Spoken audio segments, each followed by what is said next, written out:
This is Science Max, Experiments at Large. Science Max! Greetings, Science Maximites, and welcome to Science Max, Experiments at Large. My name is Phil, and today on Science Max, Experiments at Large, we're gonna be looking at vibration. Vibration is when things go back and forth, and back and forth. All kinds of things vibrate, like pendulums. Pendulums. Wait, and pendulum. Pendulums are designed to swing back and forth. Stop that. Also, metronomes.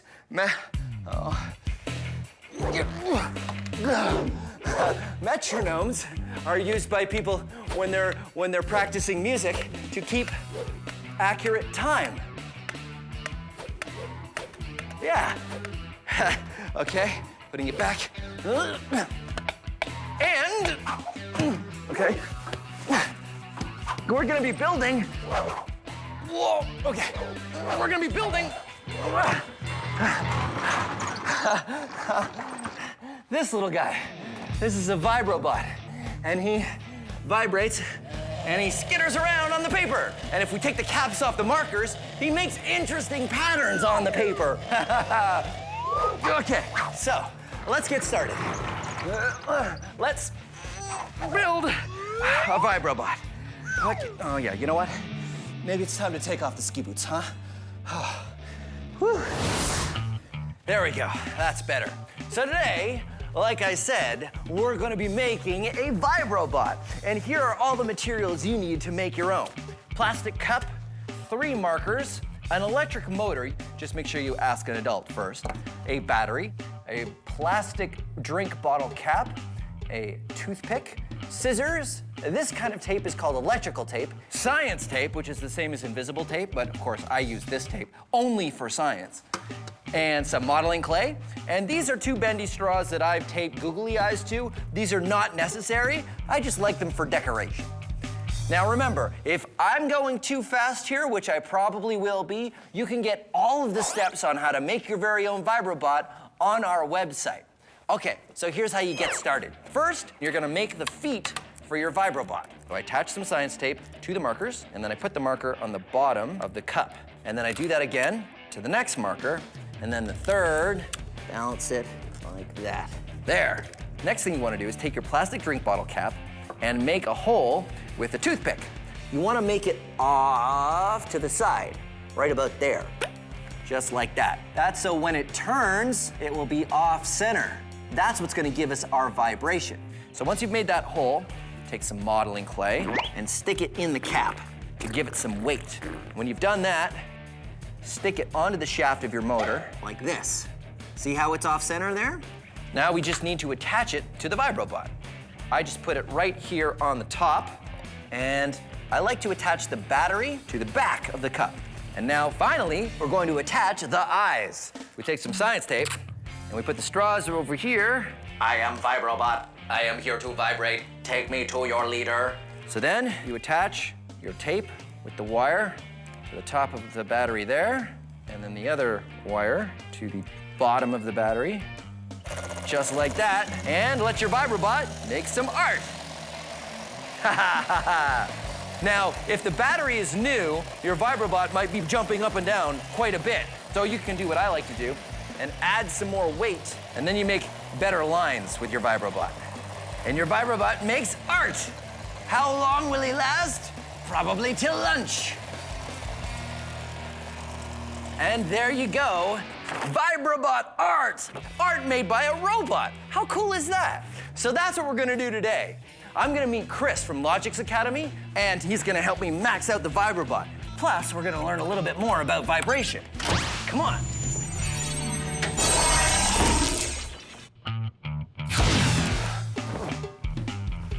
Oh, hey, Chris. Oh, hey, Phil. Thanks for coming. My pleasure. Okay, here's your Science Max lab coat. Thank you. So you guys at Logix Academy, you also build a Vibrobot, right? That's right, we do. This is mine, and it works pretty well. That's awesome. So, I want to max this out. Cool. So I thought we would start with, instead of this motor, we would start with this motor. Wow. It used to be a round circle, but I cut it off so that it's off center. Perfect. I've also got This is our battery. Fantastic. That's as far as I've gotten so far. Well, it looks like we need a frame next. Right, something to be the cup. That's right. So we just need some sort of larger cup. Ooh, how about that metal shelf over there? Oh, this thing? Yeah. This is just something I keep my parts on. It's perfect. Really? Yep, the shelves will house everything that we need, and it looks like it'll be strong enough to hold everything together. Now, the Vibrobot had markers on the bottom of it. That's right. To make a little pattern. Should we try that with this? Because we're going bigger, what if we use paint and paintbrushes instead? Okay, sure. We could attach paintbrushes to the legs. Pass me one. All right, so now all we need to do is get some paint and some paper. That's right. And we can fire it up. Okay, let's move it over this way.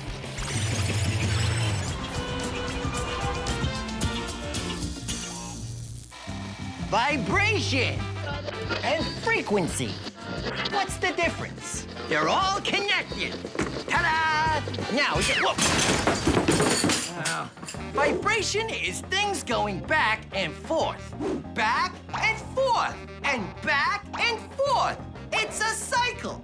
Cycle, 25 bucks. Oh yeah, it's the wrong kind of cycle. Never mind. Well, if that's vibration, then what's frequency? Well, frequency is a measure of how fast or slow, how frequent those vibrations happen. Look at this bowling ball. Look. It is swinging back and forth, but not very fast. You could say it has a low frequency. We measure all kinds of things by the frequency. This thing is terrifying. When you turn the dial on your radio, you're tuning in to different frequencies of radio waves. Hey, look at this punching balloon. It's going very fast. You could say it has a high frequency. So, now you know. Vibration is something going back and forth, and frequency is how quickly it does it. Ramona, the bowling ball keeps coming through everything. How do you turn it off? Okay, back to our main experiment. Chris and I are taking a Vibrobot and maxing it out. We have a large motor and a battery, and we're taping it all to some shelving. Just like our small Vibrobot, our motor needs something to make it unbalanced when it spins. That's what will cause the vibrations. It's just taped. I haven't attached it in any other way. Do you think that's okay? As an engineer, I have superior faith in duct tape. Okay, well, that's good to know. We're also adding an on-off switch and some paintbrushes on the bottoms of the legs so our maxed-out Vibrobot can make art just like the small one. The final step, dipping the brushes in paint and setting it on a big piece of paper. We fire it up, and it immediately shakes everything off the shelves. Oh! It totally spilled all the stuff on the shelves. The motor shakes the Vibrobot a lot. But there's a problem. All that shaking is starting to take its toll on the shelves. The wheels come off, the screws come out, and finally... Whoa. It totally shook itself apart. Destroyed itself. The shelving unit just completely falls apart when it's being shaken. Vibration is really hard on the structure of an object. We need something more sturdy, something that can take weight. Steps, maybe? Yeah. Okay, hold on. Okay.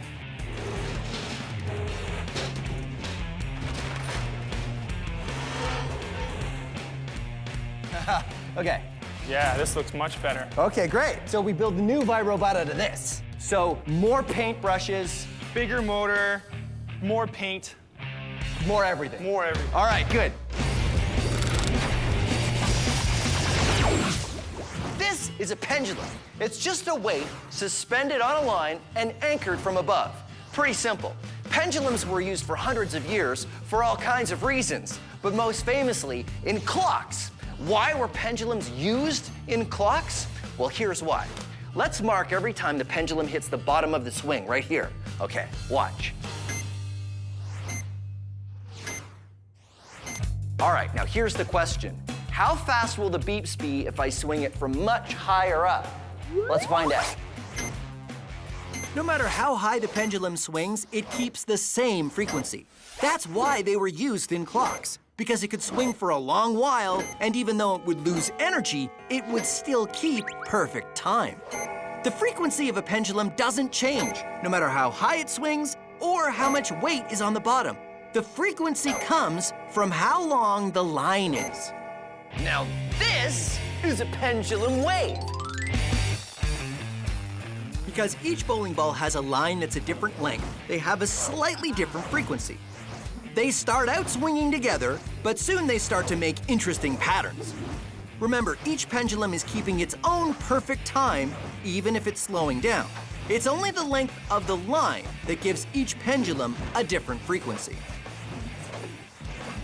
And now we're gonna max it out with well, I guess these are already bowling balls, so this is already pretty maxed out. I'm just gonna leave that there.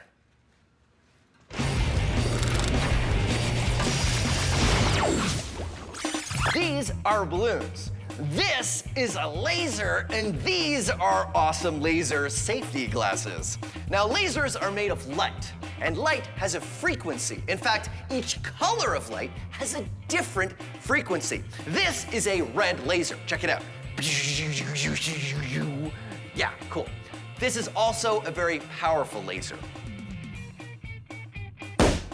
Oh, I can pop the blue balloon with the red laser because the blue absorbed the red light from the laser and then it heated up and the balloon popped. But here's the cool thing. I cannot pop a red balloon with a red laser because the red balloon reflects the red light from the red laser and I can't pop it. If I wanted to pop a balloon with a red laser, I need to use a darker balloon, one that absorbs the red light, like a black balloon. So there you go. Lasers, frequencies of light. I'm gonna keep this red balloon because it's always nice to have a balloon.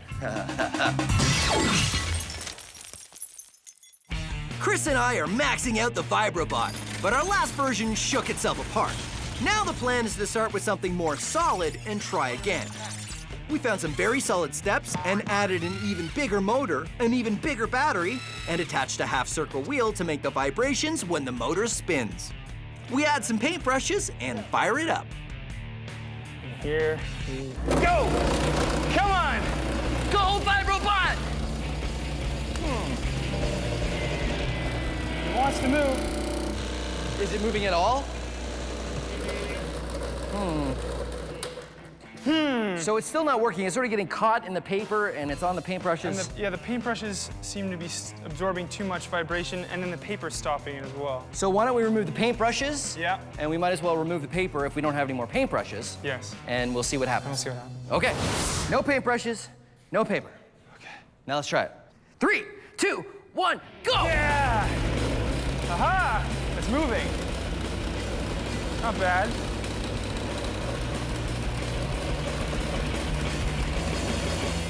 The shaking is good, but I don't know if the shaking is enough. So what do we do? Well, we could add another battery. Another battery which would give it more power? That's right. Okay, let's try that. Okay.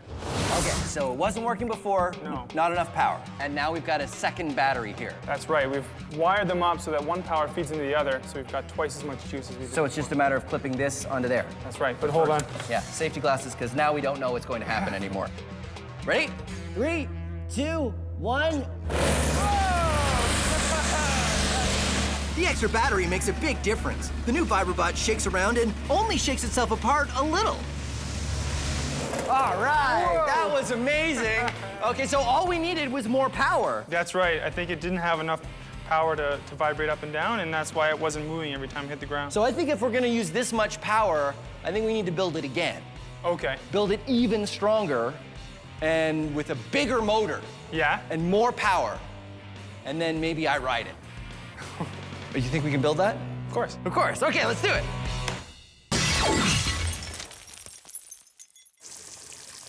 You want to see something cool? I can make this water levitate, defy gravity using the power of science. You want to see? Behold!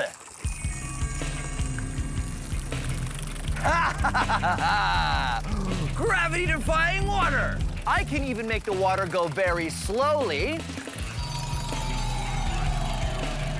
Or I can make the water go back up into the hose. Or I can make the water completely stop. You know what's interesting?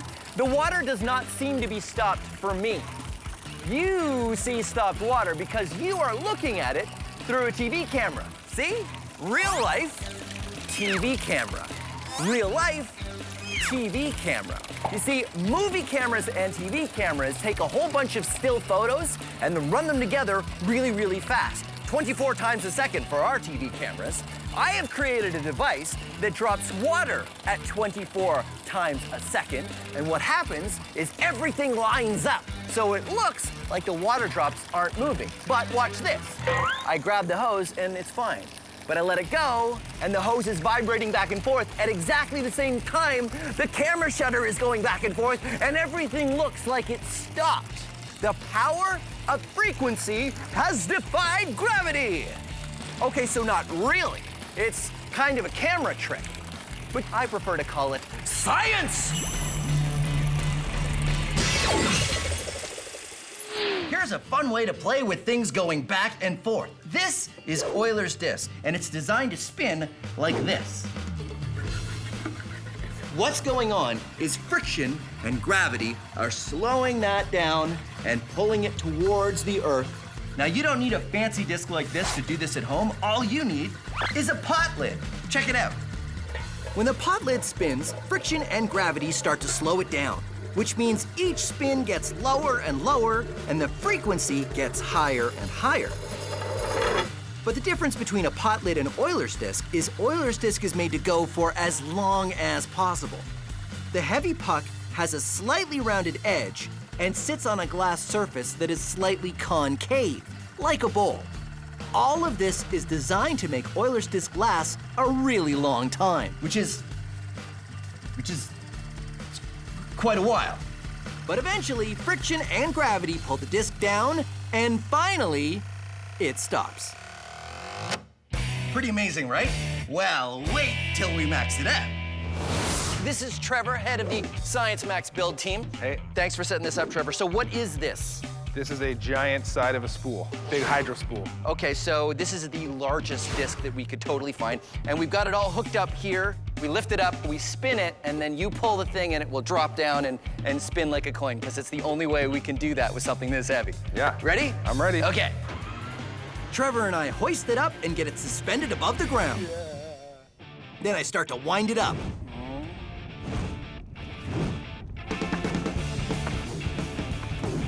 Ready? When it's going fast enough, And go, Trevor! Trevor pulls the release and it turns out a 200-kilogram spinning disc works exactly the same.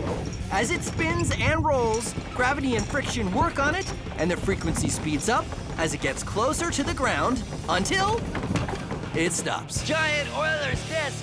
Nicely done, Trevor. That was awesome. That was great. Let's do it again. All right.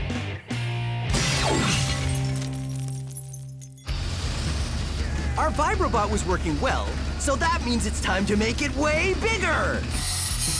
We started with a big metal table and added a huge motor, one 20 times as powerful as the last one.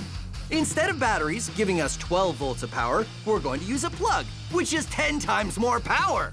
We've added an off-center wheel for vibration, bolted the motor to the frame, and added a protective cage all around to prevent anything from flying off. It even has a seat for me to ride. Okay. Okay.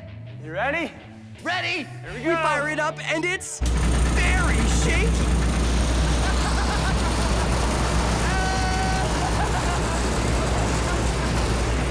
Oh, wow.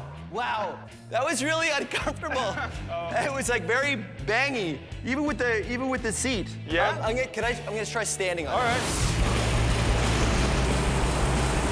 When I try standing on it, the Vibrobot lives up to its name. It vibrates all around the lab.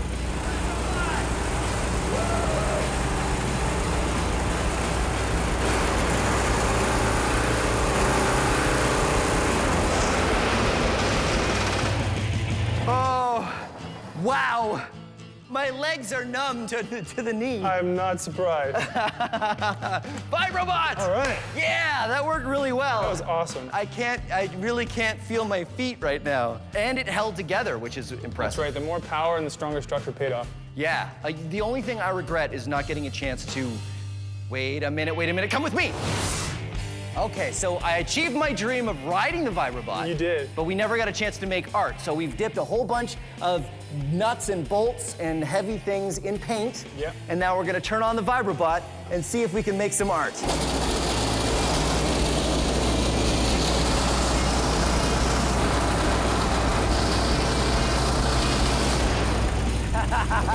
Let's see how it looks. Oh, wow. Ta-da! Vibrobot art. Vibrobot has been a huge success, and we got some art to keep. High fives. Well done. Science Max, experiments at large. Who gets to keep the art? Rock, paper, scissors. Okay. 1, 2, 3. Okay, tie. 1, 2, 3. Tie. 1, 2, 3. 1, 2, 3. Wow. 1, 2, 3. Ah, tie. 1, 2, 3. Man! Greetings, Science Maximites. My name is Phil, and this is Science Max Experiments at Large. Today, we're going to be looking at earthquakes. Earthquakes! Huh. Today, we're going to be looking at how to build something. That was supposed to happen earlier. Today, we're going to be looking at how to build something that stands up to the shaking of an earthquake. Earthquakes happen when two plates on the Earth's surface rub together, and it causes the ground to shake. It causes the ground to shake. Sometimes it shakes a little, sometimes it shakes a lot. Chances are you do not live in a place that has earthquakes. But if you do, ask an adult what to do during an earthquake so you can be safe. Modern buildings that are built in earthquake zones are designed to withstand the shaking. But how do scientists and engineers build a building that stands up to the shaking of an earthquake? Well, that's what we're going to be looking at today. First thing we have to do is simulate an earthquake. We're going to build a shaker table. And here's what you need. 2 books and...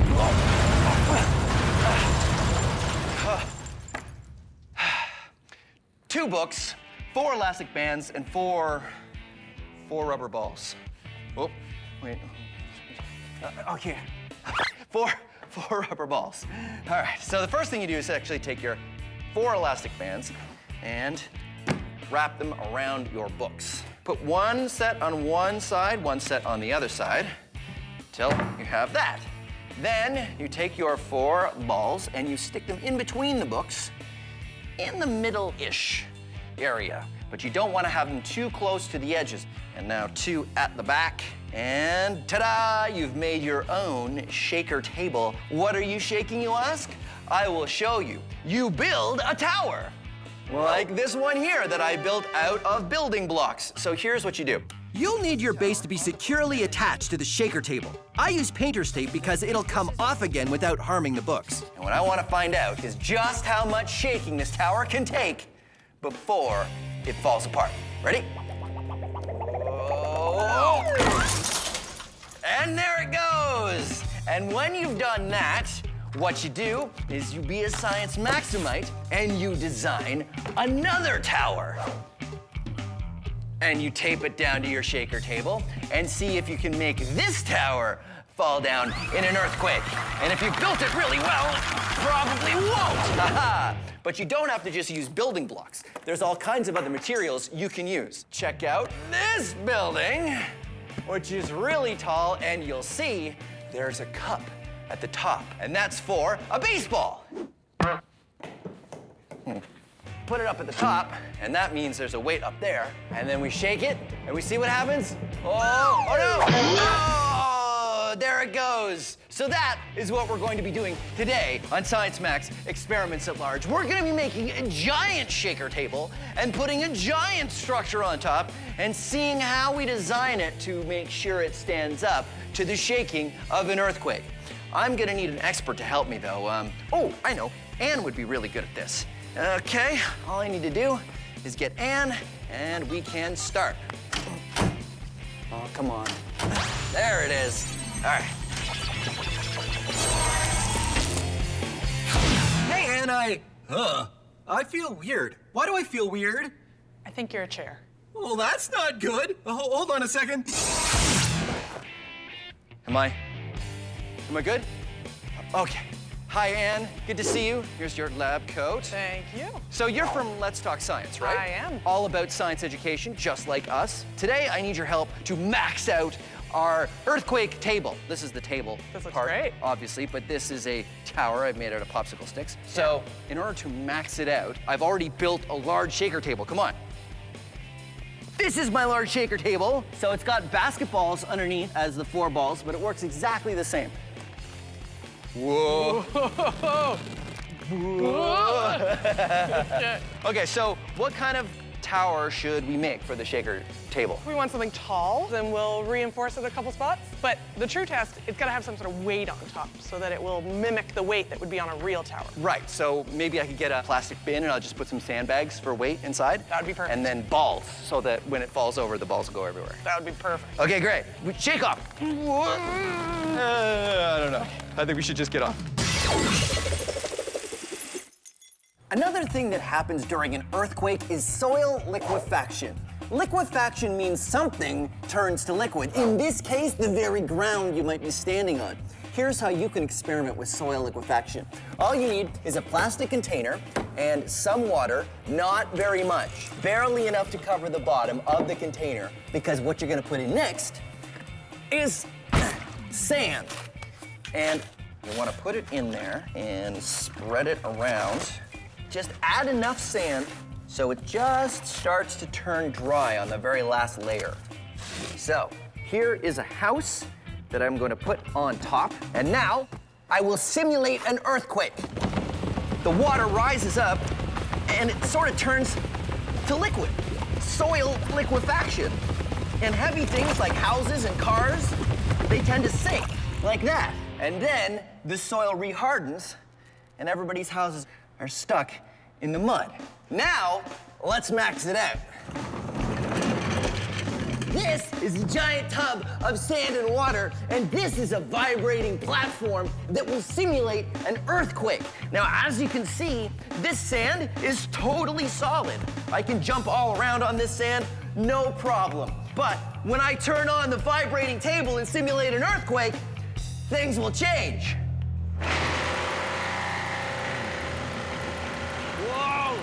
The vibrations bring the water below the sand to the surface and cause the sand particles to separate.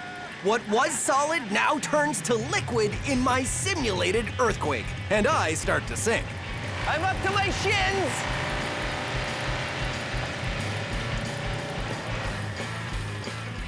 And there you go, soil liquefaction. Hey, look at that. It's totally solid. Woo-hoo-hoo! Soil liquefaction! I'm totally... Uh-oh. You know what I realized?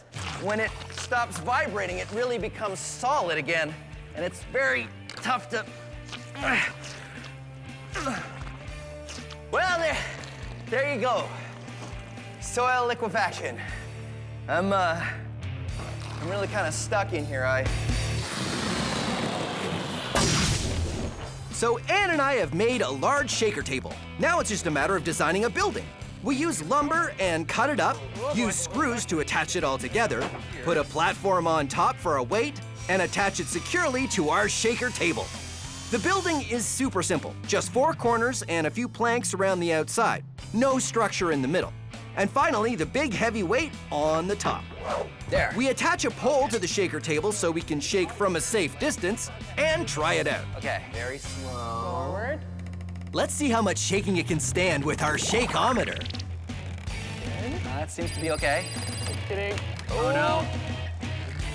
Oh no! We barely start to shake our tower before it collapses. Oh, that didn't really last very long, did it? It completely folded up on itself. What do we do to fix this, make it better? I think the easiest thing we can do is to use thicker wood. It'll make it less wobbly. Okay, sure, let's make another one. High fives. We do have lots of wood, that's a good thing. Anne and I are trying small improvements every time. There. Our last building used thinner pieces of wood. Now we're using thicker wood, which we think will help keep the weight at the top from collapsing the building. Everything else about the design of our building is the same. We put the weight on top and fix our pole, and we're good to go. All right, you ready? No problem. Okay. Starting to creak. But it recovers. You can see Yeah. it lean, and then it comes back, and it resets. Definitely doing better than the last one. Oh, no. I'm impressed. Uh-oh, here we go. But it definitely did better than the first one. It did better than the first one. And the thicker wood definitely helped. But it was really starting to turn. I think on the next one, we need some platforms in the center to help strengthen it even more. Earthquake Building 3.0. Thicker wood this time, but with platforms in the middle. So we're gonna see how well this version works with these middle parts that'll hopefully reinforce. And they're just like the floors of a building. Okay, well, let's find out if it's gonna make any difference. Starting to wobble a little, but it looks pretty good. As soon as we start shaking, it's really obvious this building is more solid. Uh-oh, starting to creak. Oh, it's really starting to creak. The platforms in the middle really seem to improve the structure. You can see it bend all the way over and still recover. But still, it wasn't long before... Really starting to lean.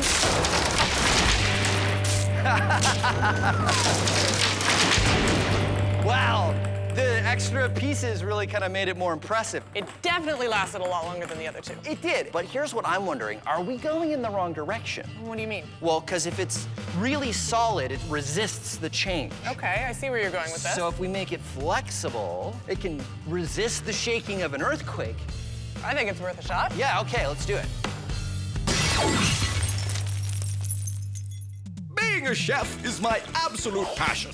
And cooking up science recipes is my speciality. I'm Buster Beaker, and this is Cooking with Science. Oh, hello. Welcome to Cooking with Science. I'm Buster Beaker. My tuna fish and meatball sub soup is coming along quite nicely. But what will we have for dessert? I know. How about earthquake buildings? Ha ha! It's a building made out of wafer cookies. But the people on Vanilla Street built in the gelatin neighborhood. And the people on Chocolate Street built in the crispy rice part of town. Exciting. Now, here comes the earthquake. Oh no! Oh, it's shaking! Oh, the shaking is come and gone for the people on Chocolate Avenue, and their building is still standing.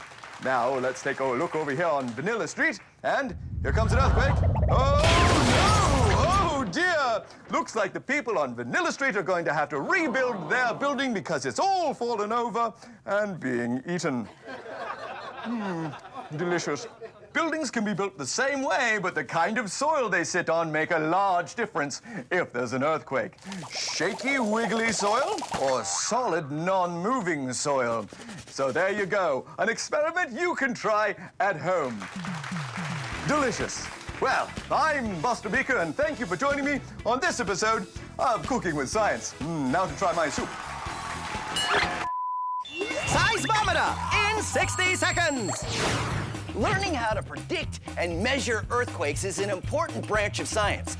The Earth is shaking, but which way did the earthquake come from? It's all about measuring the vibrations, and to do that, you need a seismometer. All you need is a ball, some paper cups, some modeling clay, a pencil, and science tape, which is the same thing as invisible tape, except I use this tape for science. First, take your pencil and stick it straight down into the modeling clay. Then, you take your cups and you arrange them in a circle and tape the cups down. And that goes right in the middle, just like that. Now what you do is you take the ball and you carefully balance it on the pencil. Now you have created a seismometer.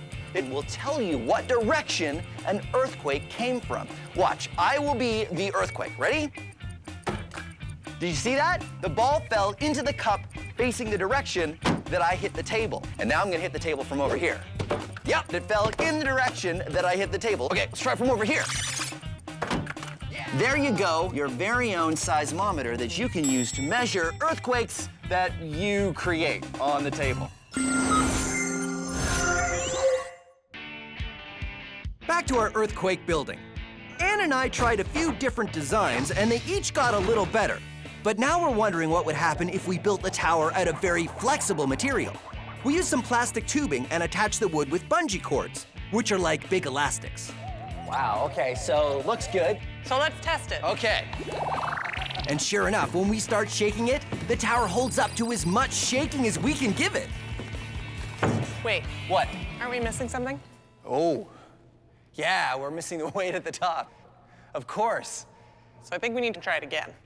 So we add the weight to the top, and then everything changes. Oh, no. Look at it twist. Oh, dear. It's twisted. It's A gonna flexible tower is great until you try to put a weight at the top. And then it just seems really unstable. There it goes. Oh! Look at that. It's totally bent. It didn't break at all. It just fell over. Yeah, it couldn't even support the weight. So it was almost too flexible. So I guess we should go back to a more rigid design. But what if we change the shape a little bit? 'Cause you know what I was thinking? This is a very stable shape. Triangle, because triangles are really strong. What about we make an X? Like a triangle within a triangle. Triangle, and then triangle. So that really reinforces all of the shaking, like all of the motion. We'll never know until we try. All right.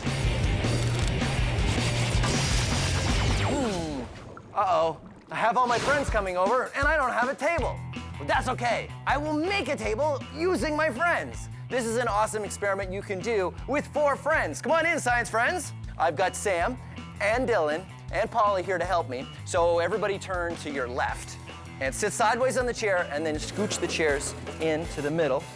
And then everybody leans back onto the knees of the other person. And then this is why I said you need 4 friends, because you need the 5th person to remove the chairs. Whoa. The reason why this works is because everybody's weight is being supported on the legs of the person next to them. Okay, we're gonna rotate in a circle, everybody. Okay, ready? Here we go, rotating, rotating. Oh, science table. Ooh, hey, we're pretty good at this. Okay, uh-oh. Oh no, oh no! So there you go. Awesome way to make a table using your friends. Well done, science.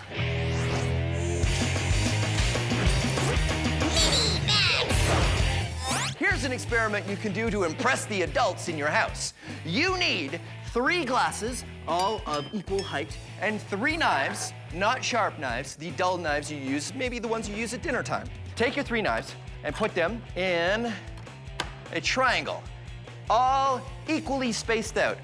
Then move the knives together to make a little triangle, right like that. Then what you want to do is you want to carefully arrange the knives so each knife is going above one knife and below another knife. So there we go. Then you want to take this careful pattern that you created and you want to put it on top of your 3 glasses. One where each handle of the knives are going to be. And if you place it carefully and you've done the over-unders correctly, it will stay up. Pretty amazing. The knives support their own weight. But they don't just support their own weight, they can support a lot more weight too. Pretty amazing, right? This is a great experiment. It's also something really interesting that we can max out. Come on. And here you go, the maxed out knife balance. I've got 3 pieces of lumber and 3 barrels, and as you can see, the pattern is exactly the same. Under, over, under, over, under, over. Ha-ha. So, the question is, how much faith do I have in science? It totally supports my weight. I know it's going to work because I know that a 2x4, which is the kind of lumber I'm using, can hold up my weight. So that means the structure can support me. Science! You know what the cool thing is? The cool thing is that even though it's holding me up, each one of these pieces of wood is only up because it's supported by the others. You pull one out and it all falls apart.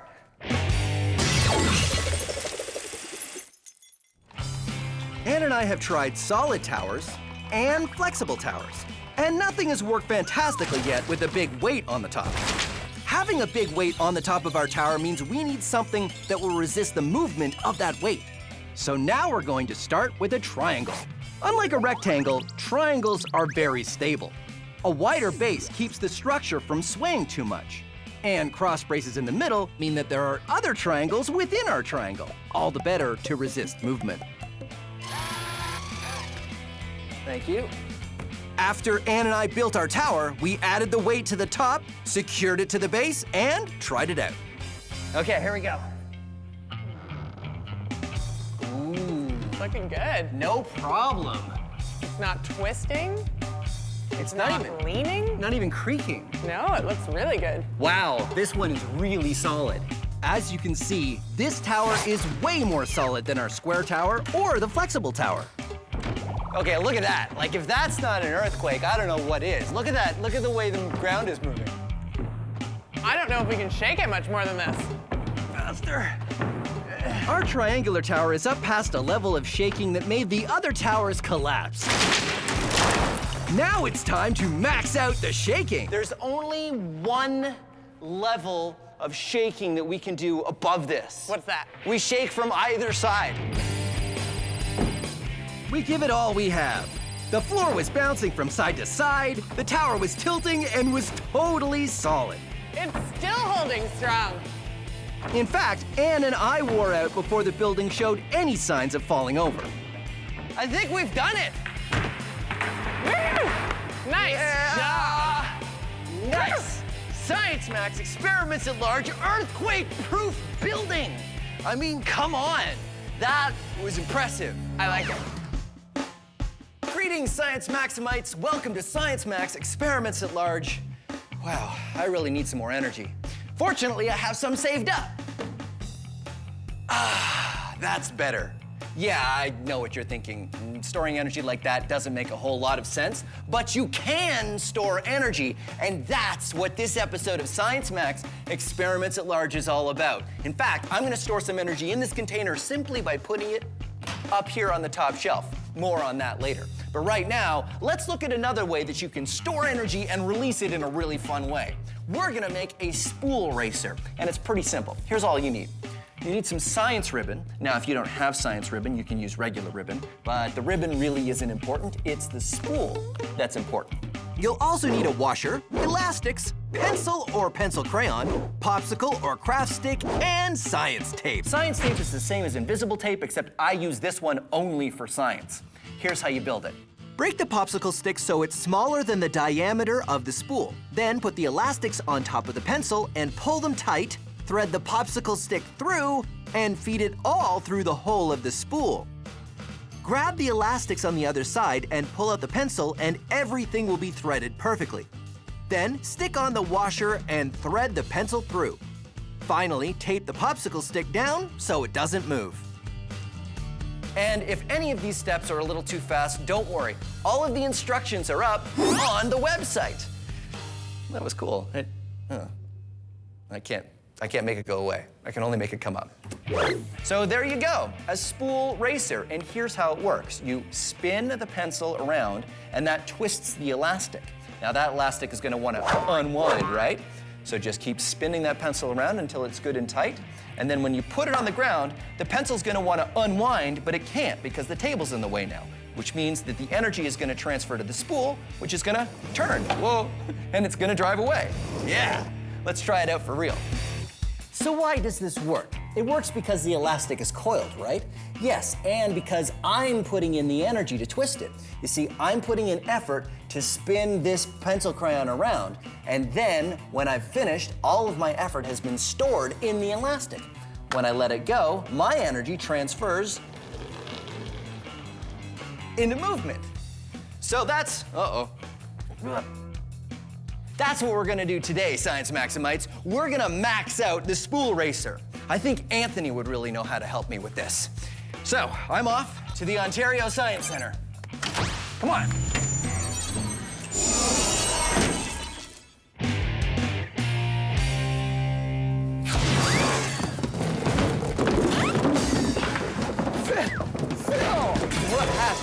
What happened? You okay? Anthony. Yeah, hi. Oh, were you in the middle of something? Don't worry about it, yeah. Oh, okay. Sorry about that. You know what, I was wondering if I could get your help with something. Sure, yeah. Yeah, one word. Spool racer. Actually, that's 2 words. Spool racer. Yeah. You want to help me max out a giant spool racer? Yeah. Awesome. Let's go back to Science Matt's headquarters. Okay, Anthony. Today I want to max out the spool racer. Awesome. Right? So you twist up the elastic and it goes from potential energy, all stored, to Kinetic. kinetic energy. Whoa. There we go. Awesome. So, Okay. not too hard to design. Should be fairly easy to Yeah, max really out. simple couple of parts here. We just got elastic band inside. Yep. And then this big long pencil to store the energy and then release it. And the most important part Is spool. is the spool. Exactly. And I know where we should start. Where's that? Right here. This is an industrial cable spool. So the big, thick electrical cables, they come wound on this thing. Yeah, okay. So I figure we start with this. Got right? it. And the good news is that it's got a hole already. And check it out, it rolls really well, right? Okay, cool. Okay. So, bungee cord? Yep. And long pole or something? Yeah. And we're ready to go. I guess let's get some parts. Okay. Okay.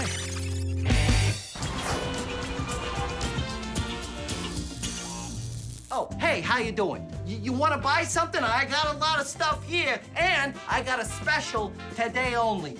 Potential energy, huh? I will throw in some potential energy with any order. You see this stuff on the shelves here? The stuff on the higher shelves has more potential energy than the stuff on the lower shelves. Don't believe me? Here, hold on.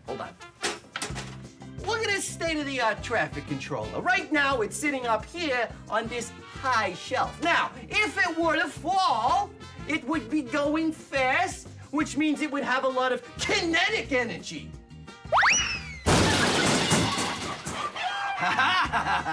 You see, when it fell down, it had enough kinetic energy to completely break itself apart. Yeah, well, that's the difference between potential energy and kinetic energy. Look at this bagel, just sitting here, not moving, minding its own business on top of this ramp. It's all potential energy and no kinetic energy. And when it gets to the floor, it's all kinetic energy and no potential energy. Woo! And now it has neither because it's on the floor and it's not moving. 5-second rule. And now you know your energy. So what do you say? You want this thing? Tell you what, I'll give you a discount because you know it's gently used. Hey, I'll even throw in this bagel, huh? Also gently used.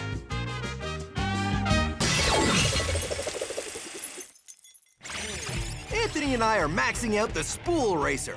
We start with a long coil of bungee cord, which is kind of like a giant elastic, and feed it through the spool.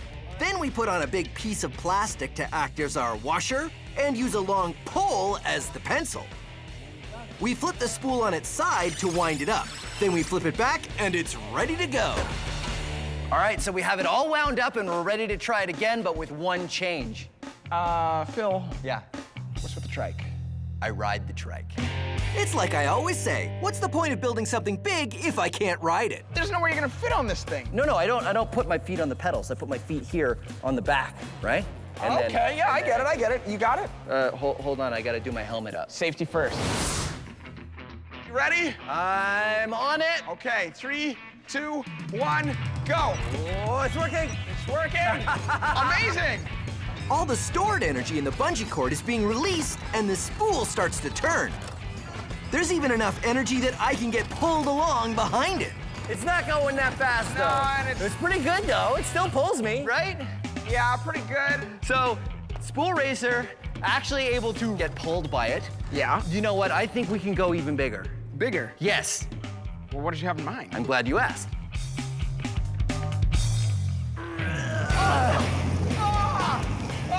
Yeah! What is this? This is an industrial cable spool, and this is the biggest size that they make. And I thought we would do the same thing with this. What do you think? I think this could generate a huge amount of energy. Okay, so all we gotta do is just build it just like we built that other one. Just bigger. Except way bigger. Let's do it.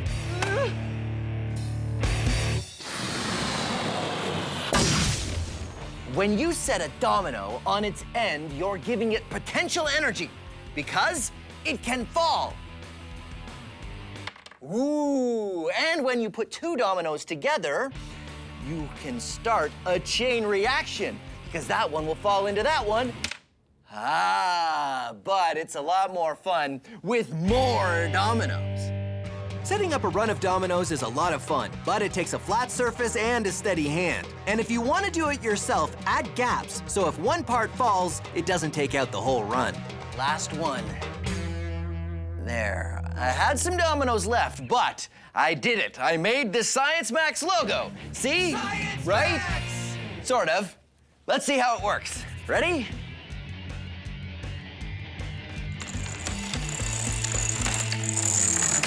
Yeah! Now it's time to max it out. Giant maxed out dominoes! Woohoo! Even though these dominoes are giant, they're still gonna work the same. They're standing up on their ends, which means they've got some potential energy. And when I give this one a push, that potential is gonna turn into kinetic energy, and it's gonna knock the next one, and the next one, and the next one. I hope. I don't know what's gonna happen, but let's find out. You ready? Okay, 3, 2, 1.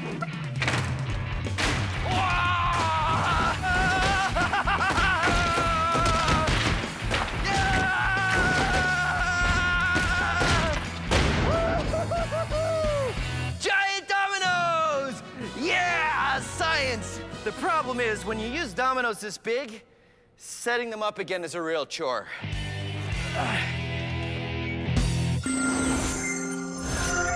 This is a mousetrap, but don't worry, no mice are gonna be harmed in the making of this episode. Mousetraps are a great example of stored energy. You see, in order to set a mousetrap, you have to push this bar back, and it's hard to do because this spring holds it, and then you set the mousetrap by putting this little lever underneath this very sensitive trigger, and once you have it set, all that energy is stored as potential energy, but it'll go off with just the slightest touch, releasing the energy. So what if I had a number of mousetraps and they're all set and all of that potential energy is stored up and I dropped a number of ping pong balls on them? Well, then I could set off a chain reaction where one mousetrap flies and hits another mousetrap that hits a ping pong ball and then they all go. Now this is something you can try at home, but do not set the mousetraps yourself. It can really hurt if it snaps on your fingers, so you should probably ask an adult to help you, and then you can see how brave the adults in your house are. Okay, you ready? Here we go. Mousetrap, chain reaction!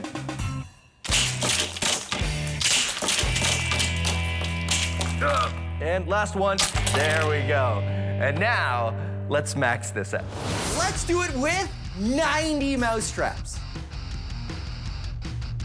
And this is a crate of ping pong balls. So let's see what happens when we put them together.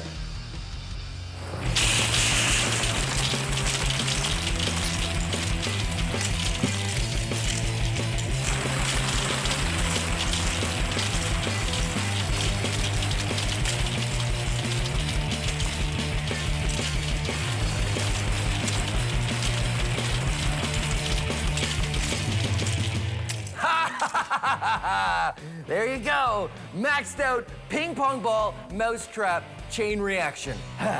Awesome.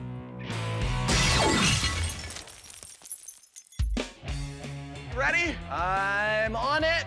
Anthony and I have built a large spool racer. Oh, it's working. It's working.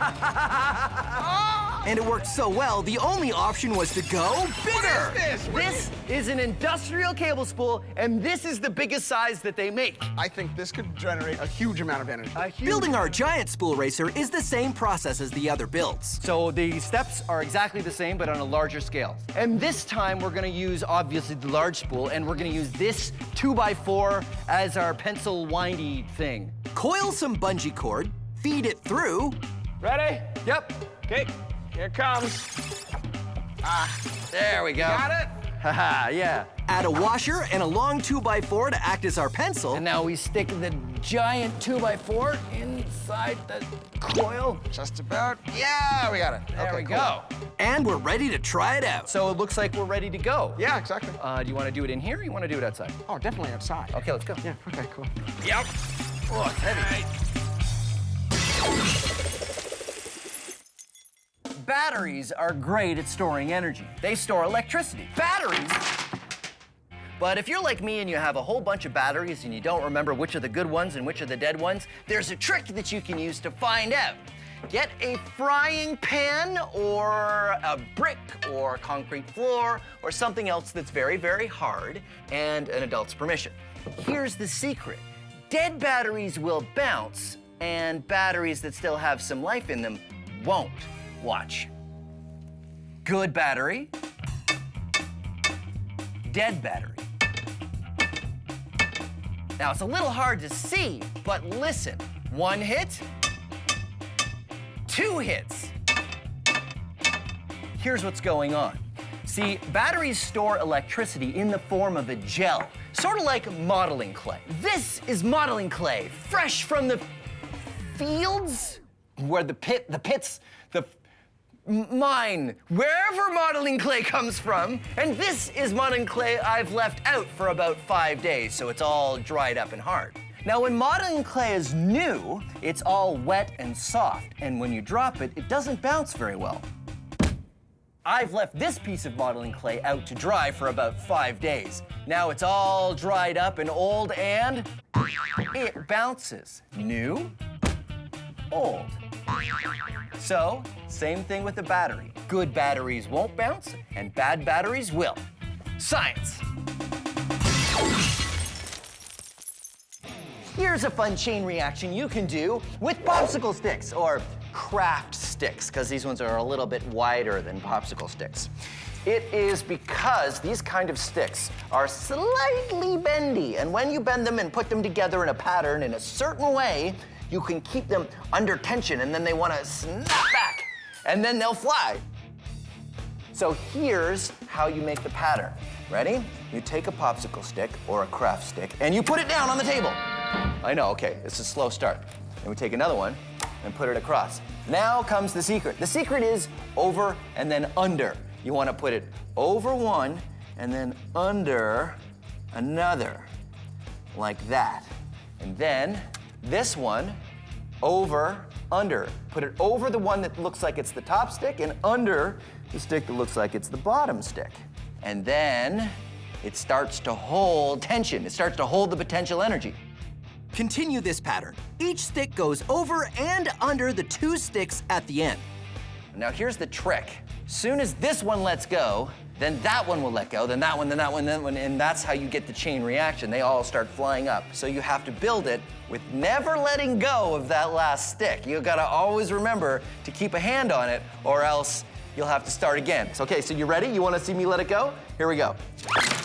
I know, that isn't so great because it's better if it's a longer chain. So fortunately, I have a longer chain.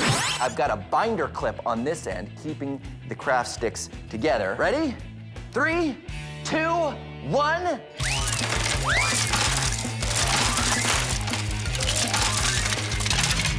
Wow! Release of kinetic energy from the potential energy of winding all the craft sticks together.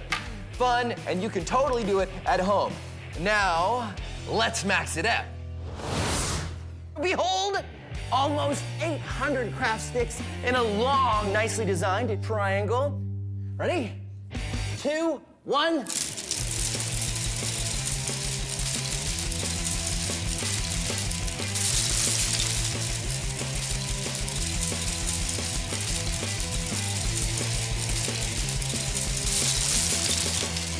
Yeah! Craft stick chain reaction. I'm gonna go get something to clean this all up with. All right. So Anthony and I have built a giant spool racer and have taken it outside to try it out. In order to wind it up, we flipped over the last version on its side. But this spool weighs 200 kilograms. Easy to roll, almost impossible to flip over.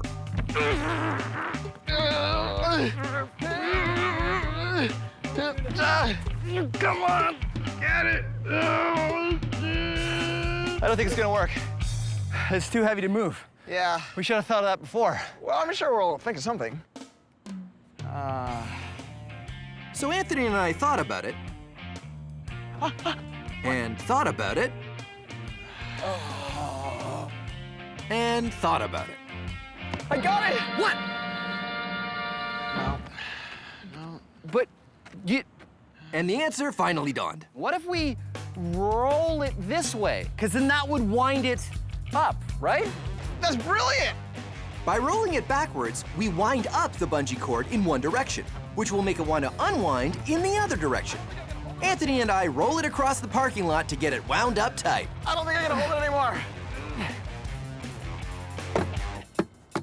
Okay. Okay. Let go.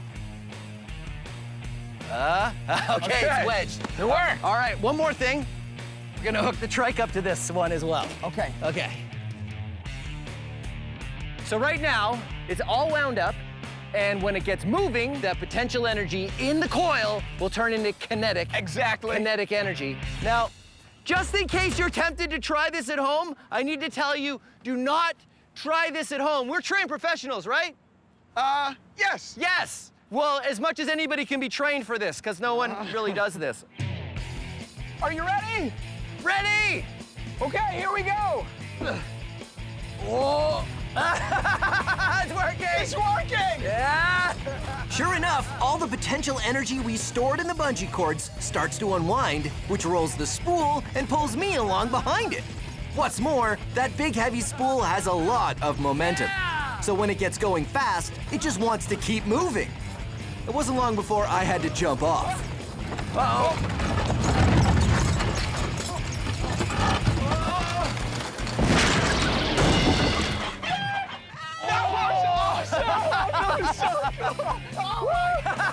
Amazing! All right, that had a lot of kinetic energy. That was a ton of kinetic energy. There you go, Science Max, Experiments at Large, Massive Spool Racer. Your turn next? Yeah? Okay.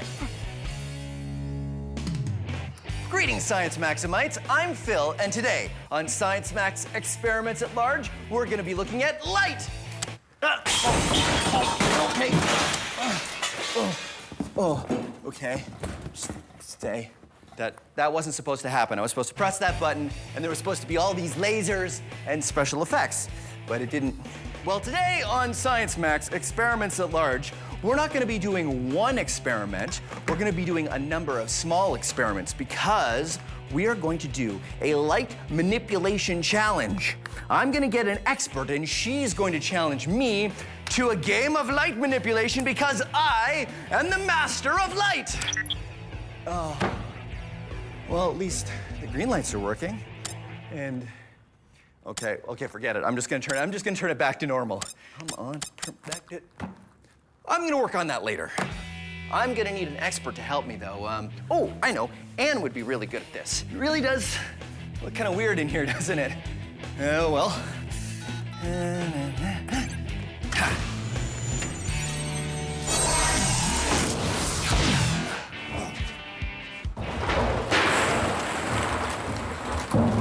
You okay? Hi. Hi, Ann. Phil. Yeah, I couldn't see what I was doing. Here's your lab coat. Oh. Thank you for coming. Great. Now, you're from Let's Talk Science, right? Yes, that's right. All about science education, just like us. Now, you're gonna challenge me to a light manipulation game? A light manipulation game. I've been working on a series of challenges since last time we talked. Each Awesome. a little more difficult than the last. Well, this is gonna be great, because I am the light manipulation master. Okay, well, we'll see about that. Okay. Challenge number 1. Take a seat. Oh, that's easy enough. I have written something on the back side of this ball. Okay. And I'm gonna challenge you to read it. Okay, well, I'm ready. I might be able to read it from here. Let's see. All right.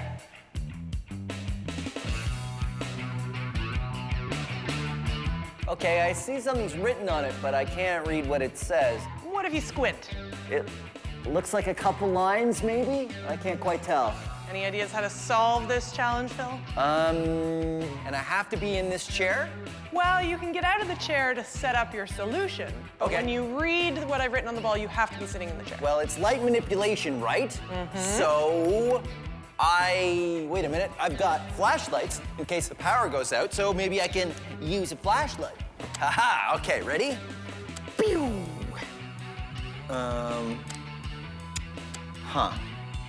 Doesn't seem to make it any easier to read. Yeah, I got nothing. Did you give up already? No, of course I don't give up. I told you these were gonna be challenging. This is nothing. I will figure this out. I don't know yet. You're gonna have to get creative. I don't know yet, but I will think of something. Okay. Okay, I will be back. Here, hold the flashlight. Not looking, not looking. I'm gonna go this way. I'm gonna wait right here. Okay.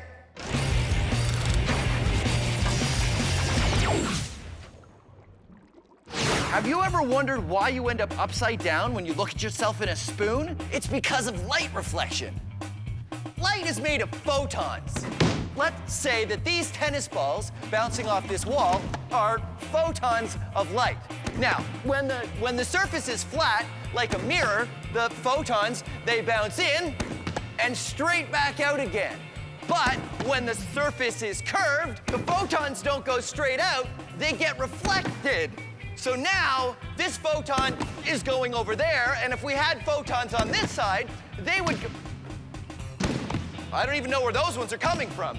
Then, okay, so we got photons on this side that are going that way, and photons on that side that are going this way. So the top becomes the bottom, and the bottom becomes the top, and that's why you look upside down when you look at yourself in a spoon. Okay, cut to animation, cut to animation! A lens works by changing the direction of light, too. Lenses are made out of curved pieces of glass. When the photons of light pass through the glass, the curved surface makes their paths change. What was only this big before becomes this big when you see it. Lenses are used in microscopes to see things that are really small, or in telescopes to see things that are very far away. Both times they are making something small appear large. Anne has challenged me to figure out how to see a small object far away, and using a lens is my solution. Check it out. It's a giant magnifying lens, and I'm gonna use it to magnify the ball so that I can see it. Sounds great. All right. I set the lens in front of the ball, which Anne has turned so I can't see what's on it. I add a light. Shine it on the ball so that it's a little bit better illuminated. And then sit in the chair and ask Anne to move it so it's aligned. All right, so bring it to your left. Yeah, keep going, keep going. Keep going, right about there. Try bringing it closer to the ball. Okay, wait, that makes it smaller. Try bring the lens away from the ball. Ooh, wait. Try a little bit further. Ooh, ho, ho, ho. You're ready for me to spin the ball around? Yep. Okay. It says 71. Nicely done. Easy, solved. Wait. What? That was just the warm-up. Oh yeah? Yep. You ready for challenge number 2?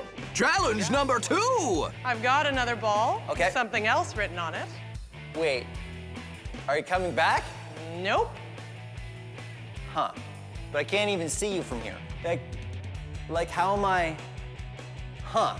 You're gonna have to manipulate the light. I have to see around a corner? I have to see around a corner. All right, I'll think of something.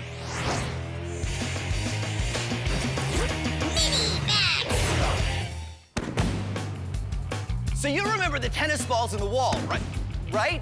Okay, so the tennis balls are photons, what light is made out of, and the wall is a mirror. Now, right now, the photons are hitting the mirror and bouncing directly back. But what happens if they come in at an angle? Like this. Aha! Those photons are reflecting off the mirror and going that way, which means if I want to see what's emitting those photons, I can see it from here. The same thing happens when you look in a mirror. Oh, okay, mirror. Whoa. The mirror reflects the photons over here. I can see the tennis ball launcher in the mirror, which means if there was a barrier, between me and the tennis ball launcher, I can still use a mirror, and the photons would reflect off the mirror and it comes straight to me, which is how you can use a mirror to see around a corner. In fact, periscopes work the same way. let's make a periscope right now. Hey, it's dark in here. Oh, right, because I'm gonna show you my laser. So the light from my laser bounces off this mirror in a straight line. Haha, reflection. We can use the power of reflection to make the light go where we want it to. We're gonna build a periscope. Submarines use periscopes because it's hard to see when you're underwater. A submarine will extend a periscope up above the water. The image up here gets transmitted down here. So someone looking through the periscope underwater can see what's going on up on the surface. And here's what you need to build it. 2 cartons of milk, 2 small hand mirrors, scissors or a craft knife, a pencil, and science tape, which is the same as regular tape, except you use it for science. And remember, if I go too fast, you can always find these instructions on our website. Step 1, cut the tops off your milk cartons. Take your mirror and trace out a rectangle as wide as the mirror, then cut it out. Put some science tape on your mirror and stick it in the carton at an angle. Then put a piece of tape on the inside. Then, Get the other milk carton and do the same thing. Put a mirror on the inside and then stack the milk cartons together. But don't stack them with the holes on the same side. Make sure you stack them with the holes on opposite sides.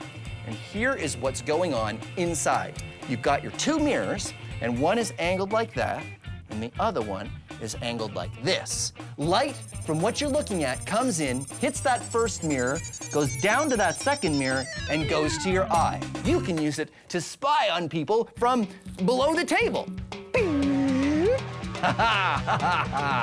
Or from around corners. So there you go, your very own periscope using light reflection.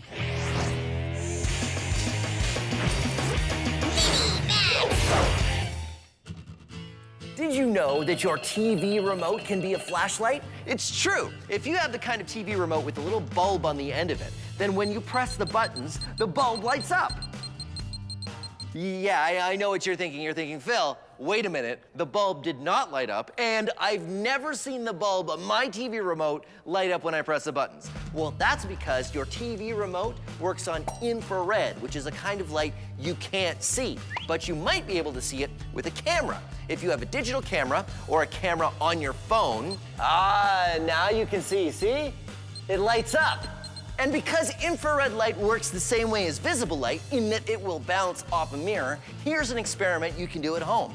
Bounce the light off your TV remote off a mirror and turn on and off your television.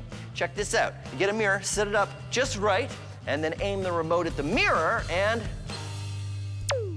it turns off the television. Pretty cool, right? But now, let's max it out. I've got a complex series of mirrors set up here, and I'm gonna bounce the light from the remote all over the room. And here's what that pattern looks like. the light from the remote hits this mirror, which reflects to this mirror, which reflects to this mirror, and then this mirror, and then this mirror, and then finally to the television. Isn't that cool? There you go. Maxed out remote light bouncing infrared flashlight. I gotta come up with a better name, but still, it's pretty cool. Oh, all right. Turn off the television and leave the room. I solved Anne's first light challenge, seeing something far away with a lens. It says 71. But now she's moved the ball around a corner, and now I have the solution. Mirror.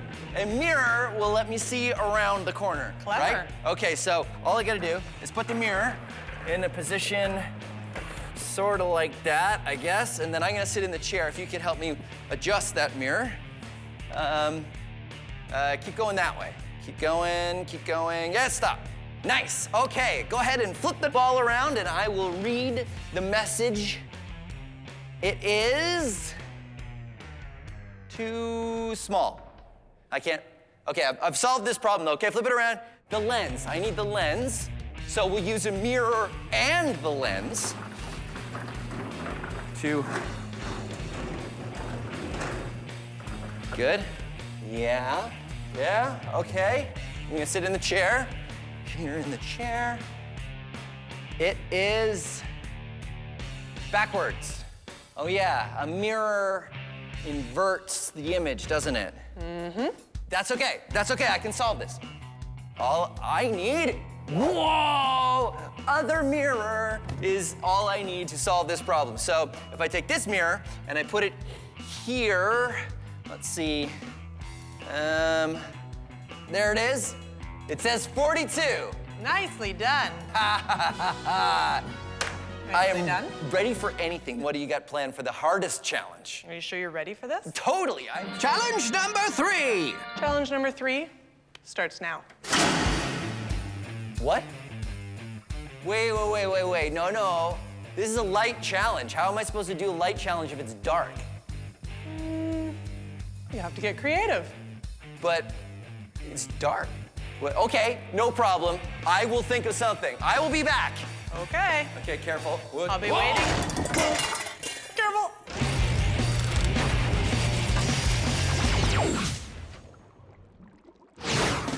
So you already know about reflection, right? That's when the beam of light, say from my laser, reflects off this mirror and bounces in a straight line. But check this out. If I don't use the mirror and I shine the laser against the underside of the water, it also reflects, just like a mirror.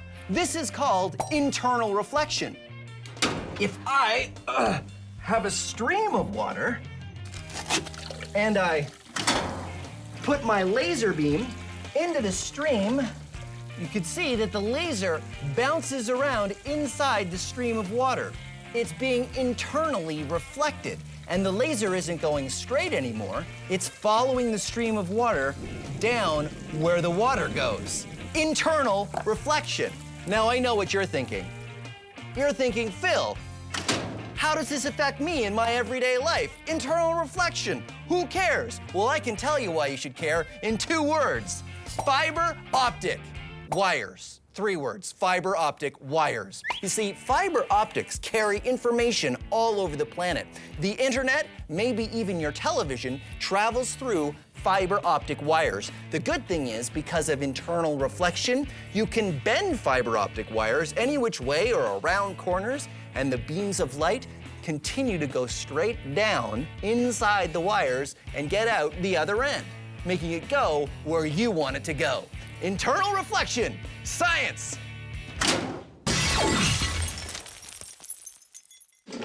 Back to our light challenge. I've seen something small from far away, seen around corners, but now Anne has turned off the lights.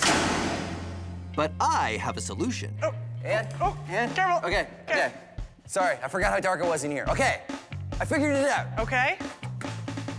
I have a flashlight. No. So all I need to do... No. Hold on. What? There's one more rule I didn't tell you. What's the rule? You can't use visible light. How in the world am I gonna do this if I can't use visible light? It's a challenge. Wait a minute. Okay, here, hold my flashlight for a second. I'm gonna make a phone call. Okay. I think I know what to do. I'll be back. I'll be Okay. back. Oh, careful. Oh.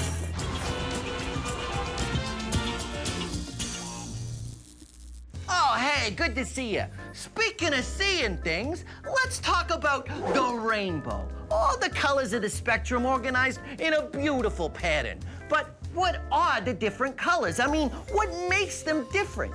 Well, it all has to do with the electromagnetic spectrum. This is visible light. All the colors of the rainbow. And take a look at that little black line that goes up and down there. That's the frequency of the light. Light is a wave. You see the wavelength is a little wider out here on the red side, and it's a little closer together here on the violet side?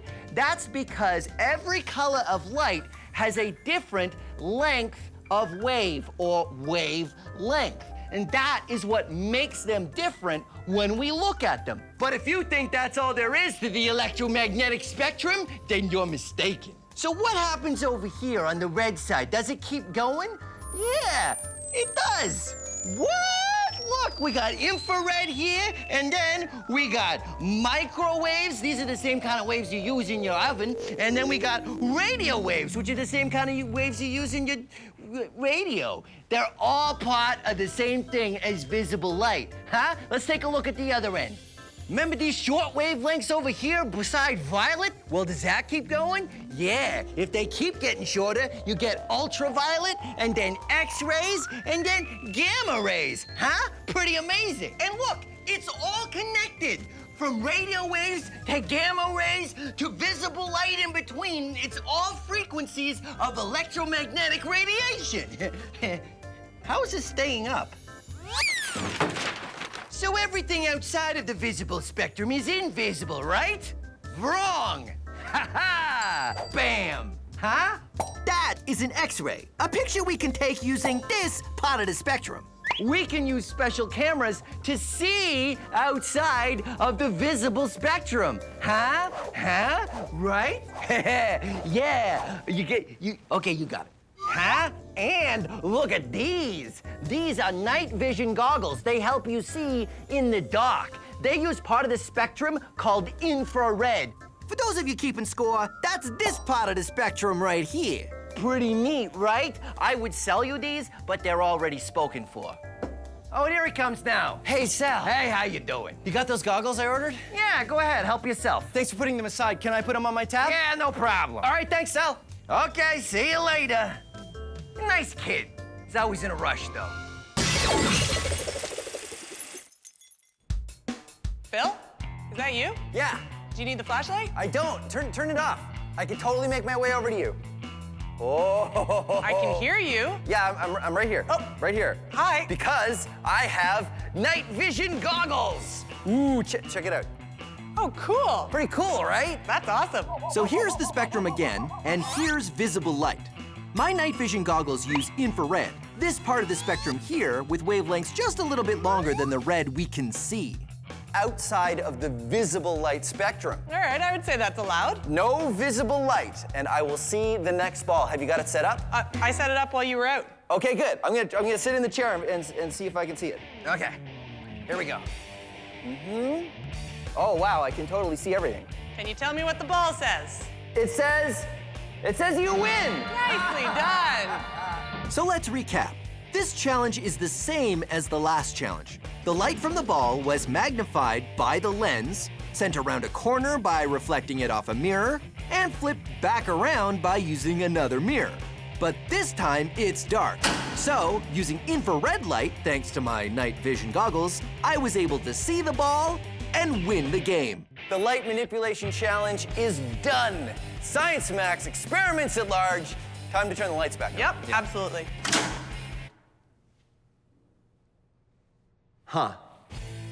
What did you do back there? I guess we blew a fuse or something. Uh-oh. Greetings, Science Maximites. My name is Phil, and welcome to Science Max Experiments at Large. At this very moment, half the lab is being held together with the power of electromagnets. Magnet 1 turning off. Electromagnets are a really cool and powerful way to interact with the world. And when I say power, that's because you need power to make them work or not work. Magnetism is an invisible force that has to do with the magnetic fields created by magnets that lets them attract things that are metal or each other. But electromagnetism is a little different. You see, magnets are magnets all the time. It's because of what they're made out of. Electromagnets are only a magnet when you have an electric current going through them, which means you can turn them on or off. Today, we're gonna be building an electromagnet. Oh, that was the wrong switch. Anyway, like I was saying, today we're gonna be building an electromagnet. You need a bunch of copper wire, a very large nail, or something metal to become your electromagnet, electrical tape, a battery, an on-off switch, wire strippers or a craft knife, and the help of an adult, and finally, something to magnetize, like these paper clips. And remember, all of the steps for this experiment are on the website. To begin, take the copper wire and start at the top of the nail. Leave a little bit of wire sticking out, then carefully start to wrap the wire around the nail. Don't go all the way to the end because you need some metal to turn into the magnet. Instead, when you want to start again, run the wires straight back to the top and start wrapping again in the same direction. And keep wrapping and wrapping until you get to this. Now, I've used some electrical tape here, here, and here to hold it all together. Using your wire strippers or a craft knife and the help of an adult, remove the plastic coating from the ends of the wires. Attach these wires to the wires from the on-off switch with electrical tape, or attach them directly to a battery if you don't have an on-off switch. And ta-da, you have an electromagnet with your on-off switch. All you need to do is take the things you're going to magnetize, turn your electromagnet on, and suddenly it becomes a magnet. Pretty amazing, ha ha ha ha. And then you can magnetize to your heart's content. But when you're done, don't forget, you want to turn it off. So that's what we're gonna do today on Science Max, Experiments at Large. We're gonna max out the electromagnet. So, where's my lab coat? Oh, there it is. We're gonna see how big we can make an electromagnet. And when I say we, I mean me and an expert. Let's see. Oh, Heather from the Ontario Science Centre. She knows her way around magnets. So let's see. Yeah. I wonder if she's busy. Well, let's find out. And after we're done, I'll need to come back and clean up the giant mess I made in the lab.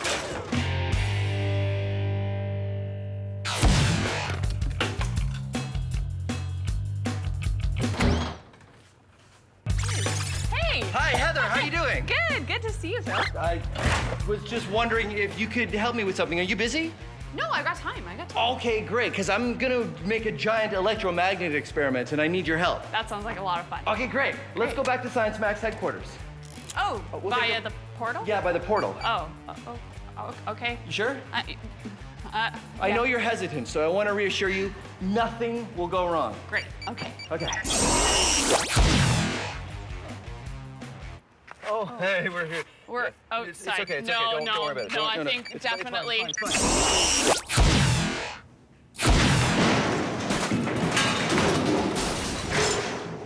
You all right? Yeah, I was supposed to come in over there, but I came in over here. Oh well.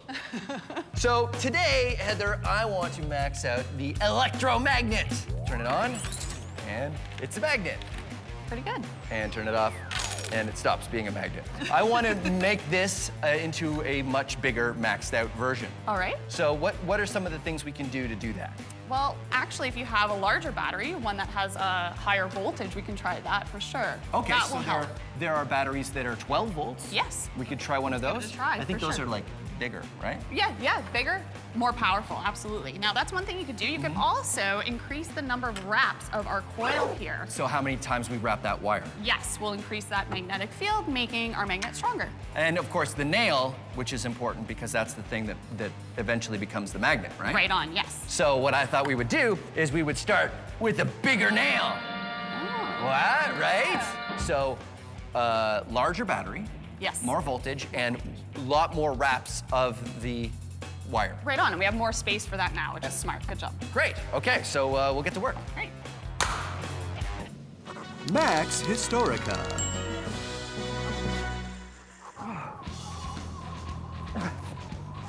If you've ever seen a compass, you know that the needle points north. That's because a compass needle is a magnet and it points towards the Earth's magnetic North Pole. And I'm using this compass to try to get to the North Pole. But it isn't easy. In fact, scientists knew there was such a thing as the North Pole as far back as the 16th century. But no one was able to actually get there on foot until 1927. You'd think it wouldn't be that hard, right? I mean, the needle points you straight there. Just follow the needle, right? But now that I'm here, I realize it's really difficult. I mean, the wind is incredible and the snow is intense and it's so cold. My hands,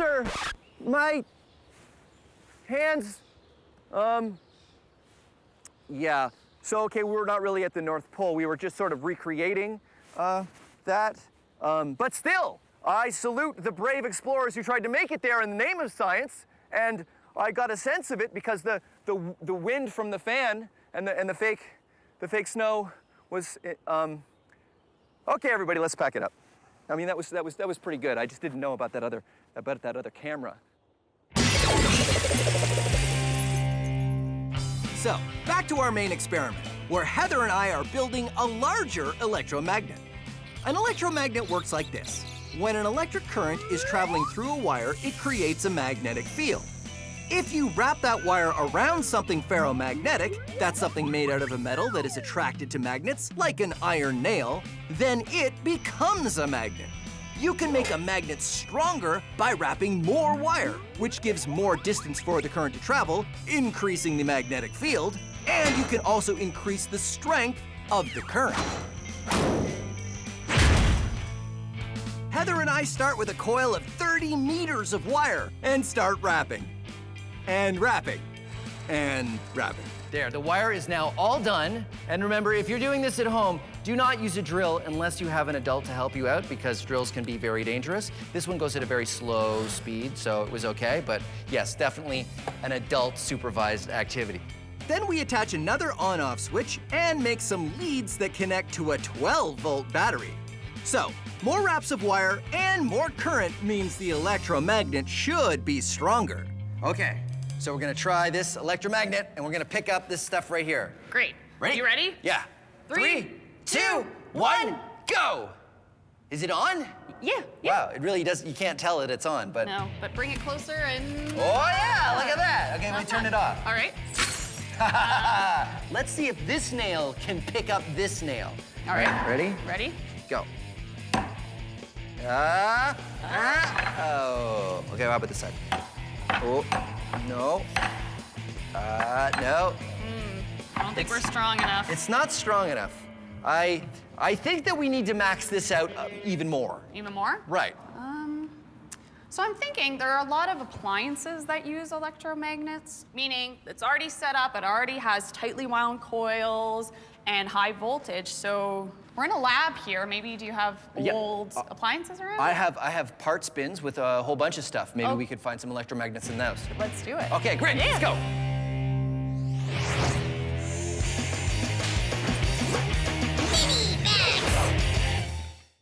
All right, pliers, battery, copper wire. Now, if you've already done the electromagnet experiment, here's another experiment that uses all the same materials plus these.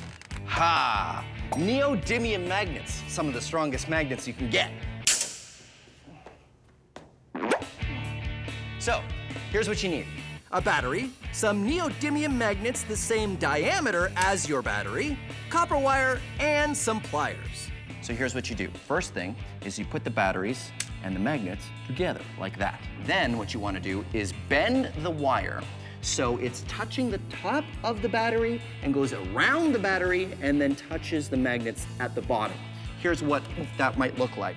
I say might because you can do any shape you want. I've made a coil here, and if you put it over the battery, you'll see it only touches the very top of the battery and the magnets at the bottom. And if I let it go, it spins. It's a homopolar motor. What happens is the battery sends an electric current through the copper wire, and that turns it into an electromagnet, which is attracted to the magnets at the bottom, and it spins. So now let's max it out. Aha! A D-cell battery, which is larger and, of course, larger neodymium magnets. And you do the same thing. Make a coil that only touches the battery at the top and at the magnet, and ha-ha! It spins! Maxed out homopolar motor. But don't worry, this is not the biggest size we're gonna do. Come on.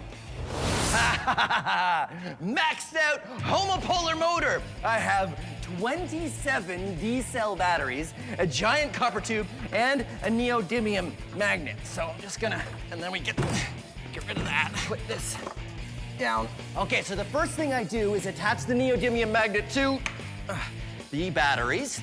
And I've got all the batteries taped together here so they'll sort of stand up like this. Huh? Giant stack of D-cell batteries. Okay, now what I do is I take the copper coil. I take the copper coil. I need to get. Okay, hold on. I got this. I just need to get the copper coil there. I did it. Okay, so I take the copper and I put it on top of the D-cell batteries like this, and then I let it go. Let it go. Nope, whoa. Homopolar motor. Okay, so that didn't work. But that's okay. I like it when it doesn't work, because that's science. It's not science if it works perfectly every time. I mean, you gotta have some room for improvement. Heather and I built a larger electromagnet, but it still wasn't as powerful as we hoped. So now we're searching for parts that came out of an appliance that are pre-built electromagnets. What about this? I think that'll do the trick. Do you think that does look like an electromagnet, huh? It does, yeah. And there's a whole big bunch of copper wires coiled on Boiled that. around. So you think we can use this? Yeah, let's try it. Okay, great. We built the next version of the electromagnet. This one already has the copper coils, so it's just a matter of attaching wires and an on-off switch, and attaching all of it to a 12-volt battery. Do you think 12 volts will be enough? Let's find out. I think so. Try that. Once we do, it works much better. Oh, no problem at all. Ready? Yep, turn it on. On. Whoa, pretty good. Okay, off. Off. Neat. In case it was really strong, I have the next step. Horseshoe. Okay, ready?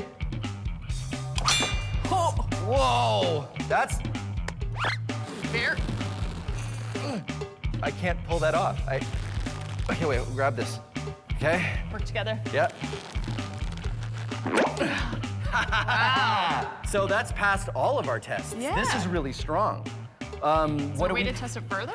In order to test how strong our magnet is, it's as easy as seeing how much weight it'll lift. Heather and I find a metal table. All right, Phil, so I brought the electromagnet. Okay. Just put it right here. Yep. We add some sandbags for more weight and then attach a scale so we can measure how much weight we're lifting. We use a chain hoist, a simple machine made for lifting heavy things. This one can hold up to 454 kilograms. Want to turn it on? We're ready? Yep. Here we go.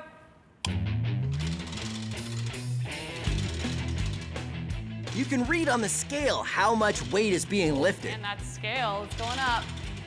Pounds on this side, kilograms on this side. We keep lifting until...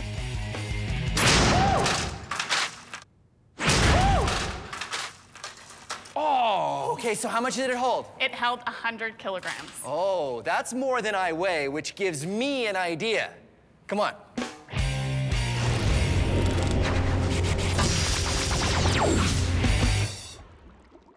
This is ferrofluid. It is ferromagnetic, which means it's attracted to magnets. And I know what you're thinking. You're thinking, it's not that interesting. Well, watch as I put it next to this magnet. Very interesting. And because it's a liquid, it behaves in very interesting ways. Watch this. Unlike most things ferromagnetic, like paper clips or iron filings, ferrofluid is a liquid, which means it behaves in a unique way. The spikes it creates are following the magnetic field lines of the magnet. You can see the magnetic field in 3D. It's even more impressive when we max it out. This is ferrofluid outside of a glass jar. Now, it's sitting in a pool around this electromagnet. And this is a dial which I can use to change the voltage of the electromagnet, making the magnet stronger. Watch this. Changing the current going to the spiral in the middle turns it into a magnet. The more current I put in, the stronger that magnet becomes, allowing the ferrofluid to climb the spiral to the top. And remember, even though it looks all spiky, it's still a liquid. I will demonstrate with my plastic spoon.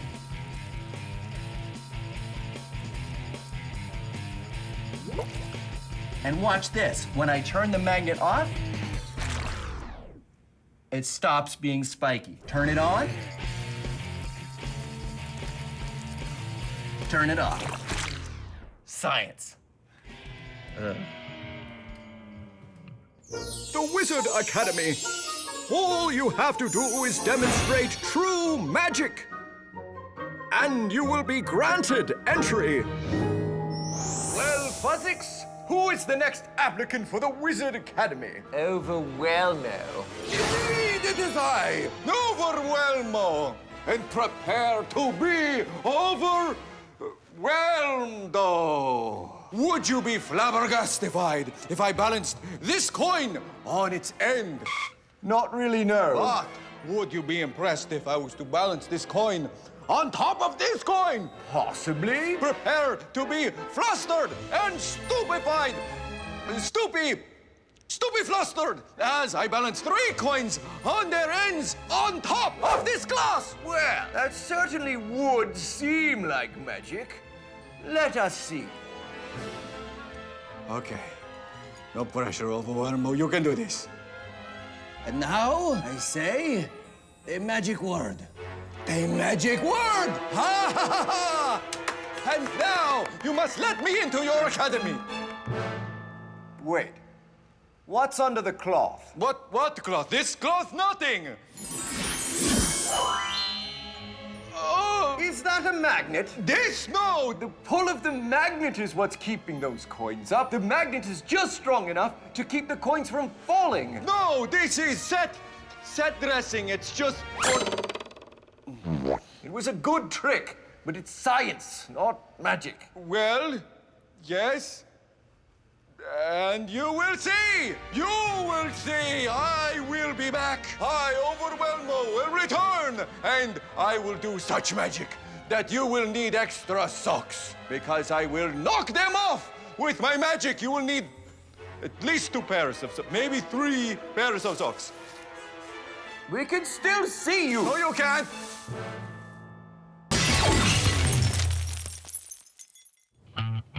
So back to our main experiment. Heather and I have created a very strong electromagnet that can hold a lot of weight, It held 100 kilograms. Oh, which gave me an idea. All right, you ready? Let's do it. Electromagnets super maxed out experiment. We've got, 2 electromagnets, 1, 2. and those are wired to 2 batteries, which are on my belt, just like this, so that I can carry them around.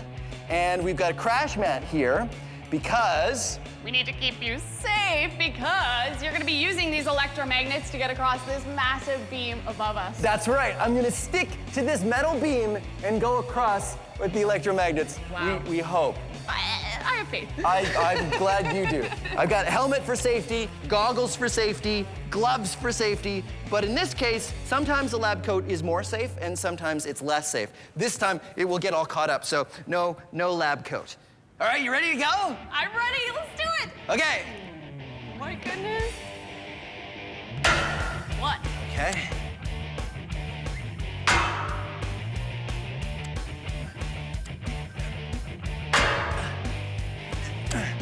Because each of our electromagnets can hold more than my whole body weight, I can use them to cross the beam.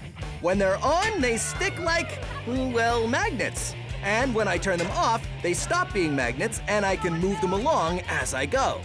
Now, this is something you should definitely not try at home. Come on, Phil. You're almost there. We did it! Yeah! There you go, Science Max, experiments at large, electromagnets. You wanna go? No, You sure? I'm positive. Okay, I'm going again. Woohoo! Crazy. Oh? Greetings, Science Maximites, and welcome to... Can you hear me? Greetings, Science Max! You can't...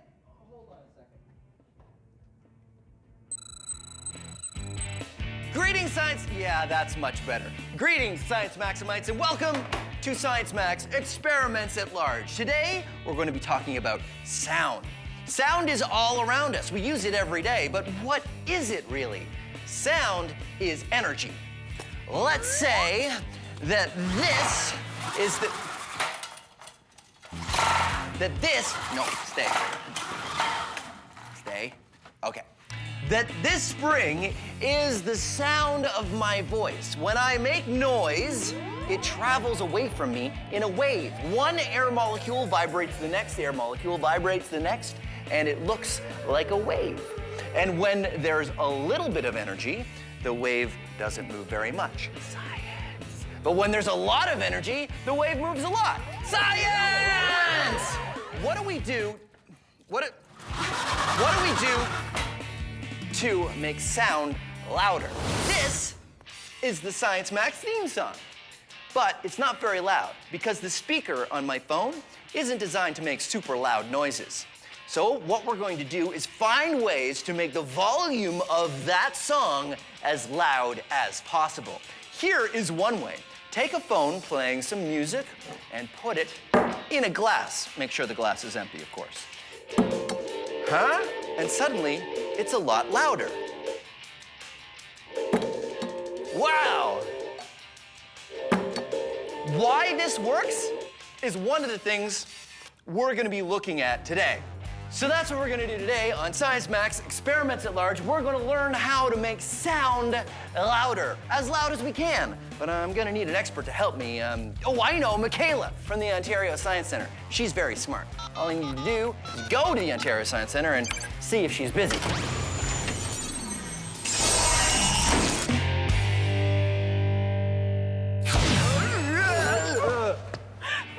Are you okay? Yeah, Michaela, it's good to see you. Nice to see you too. That was weird. I was wondering if you could give me a hand with an experiment. Oh, I'd love to, yeah. It's a sound experiment. Sounds awesome. Right on. Okay, we'll take the portal. We'll go back to Science Max headquarters. Oh, we can take the portal? Cool. Haven't you taken the portal before? No, don't you remember it wasn't working last time? Oh, well, it's Is it working? fixed this time. Yeah, no, it'll be great. Trust me. Here we go. Whoa. What's going on, Phil? Is everything okay? Usually when I come through the portal, I land on something or something falls on me or... Not today. It's your lucky day. I guess so. Safe landing. Safe landing. Nice. High five. All right, so let's get started. Okay, cool. This is the experiment I want to max out today, Michaela. I know. Pretty impressive, right? No, hold on. Okay. So I take my phone and I play some music on my phone and it's louder, right? Check it out. Phil, you've just made yourself a resonance chamber. A resonance chamber. A Very resonance nice. chamber is what we say when we're trying to describe how the sound is amplified.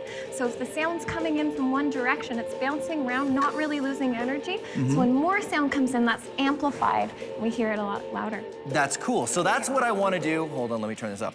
That's what I want to do today. I want to max out as much sound as we can get out of the Science Max theme song, which I'm is so excited. totally awesome. So what else can we do to do that?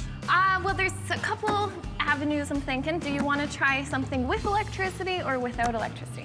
That's because with electricity, we're talking speaker systems and Yeah. Right. So We why can don't get we into do no electricity for now, and then All we right. can jump to electricity when we feel we've exhausted everything that's non-electric.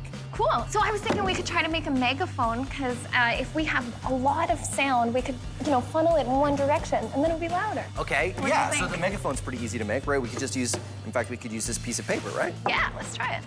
What do you think? I think it's very megaphony. Science taping it up. Okay, ready? Okay, turn it on. Play it. And doesn't sound, but what if I do this? Hey, there it is. Right on. Oh, That song. yeah? You hear it? Yeah. Oh, I hear it. Okay. So that worked pretty well. So, Oh, yeah, it works. Works, Phil. so this is pretty easy, right? Yeah. Megaphone? Oh, yeah. So why don't we max this out? Why don't we make a giant megaphone and see if it makes a big difference? I think it will. Let's do it. Sounds good. Let's get started.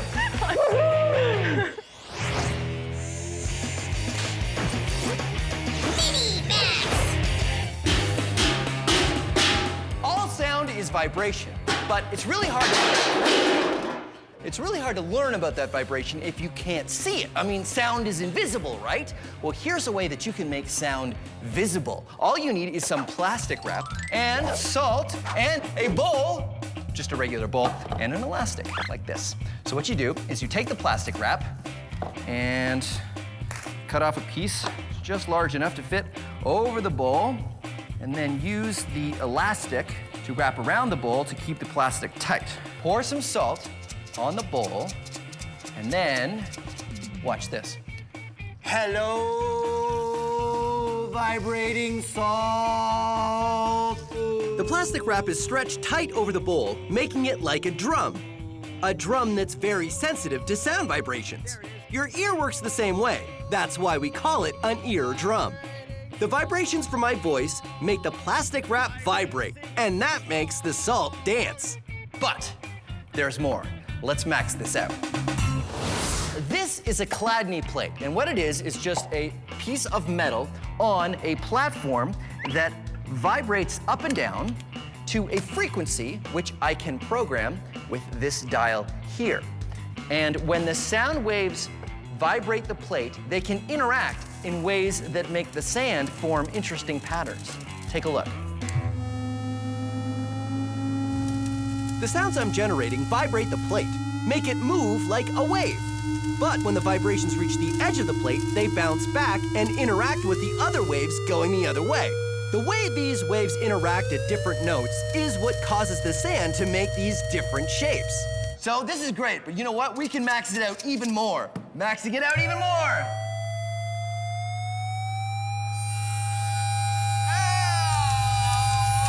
Okay, that's about as much as I can take of that. Whoa. So Michaela and I are on a quest to make the loudest sound we can. The first step is to make things louder without using electricity. We've looked at a resonance chamber, and now we're going to make a large megaphone. Sounds can be amplified by bouncing sound waves around in a space. When I put my phone into the glass acts as a resonance chamber. The sound waves bounce around inside the glass, and they combine and stack on top of each other. This makes the sound louder. Resonance chambers are used by musical instruments like an acoustic guitar. The wooden chamber bounces the sound waves around, and the sound waves build on each other to make the sound louder. A megaphone bounces sound waves as well. Instead of going off in all directions, a megaphone makes the sound waves all go in one direction. That's one of the reasons why a megaphone makes sounds louder, but only when it's pointed at you. So will a bigger megaphone work better?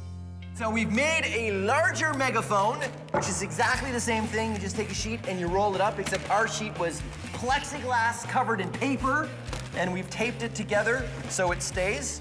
And the idea here... Oh yeah, bigger megaphone. We're gonna vibrate even more of the air inside of here, and hopefully this thing will be louder. Okay, so you're ready to try it with the phone? Yeah. I think first we should try it with our voices, though. Okay. Now, what's your favorite season? Awesome, I can totally hear you. That's amazing. And it would be fall. No, summer. Spring? Think it's about it. anything but winter. So the maxed out megaphone worked, but we still had to try it with my phone. Okay. Not bad. Yeah? Oh yeah. Oh, definitely. How about now? No, not so much. Not so much. Oh yeah. Nope. Nope. So that is a That was great cool. example of non-electrical amplification. That's right. Amplified the sounds, no electricity. Okay, high five. All right.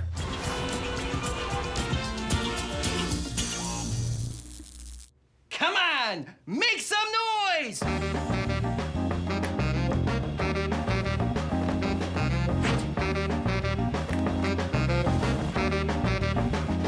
Well, how do you make noise? Well, to know that, you gotta know your sound. All sound is vibration. Here, take a closer look. You see? You got... Okay, let's try this again. All sound is vibration. The string of this guitar vibrates, which vibrates the air around it, causing the sound that you hear. Your vocal cords vibrate in your throat, causing you to make a sound. Ah, ah, ah, la, la, la, la, la, la. Look at this thing. Look at this thing. See how it's shaking back and forth? It's vibrating. Things that make a high sound, they vibrate faster. Vibrating really fast. Things that make a low sound, vibrate slowly.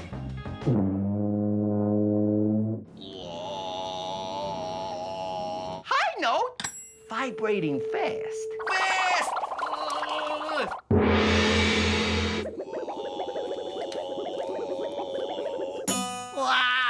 Fast vibrating. And now you know your sound.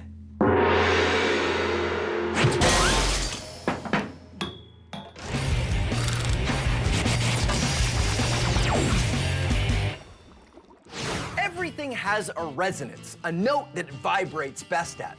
Let's say this fish tank is, well, any container where sound would be vibrating, and the waves of water are actually waves of sound. Now, normally, sound waves will bounce around inside the container, off the walls, and go back and forth like that.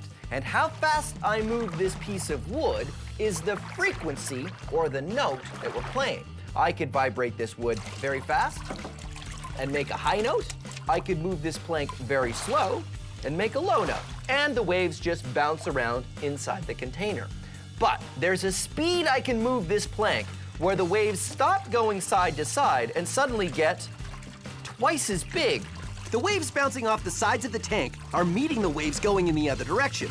But what we end up seeing is peaks of the waves not moving side to side, just going up and down, like you see here. This is the resonant frequency of this container.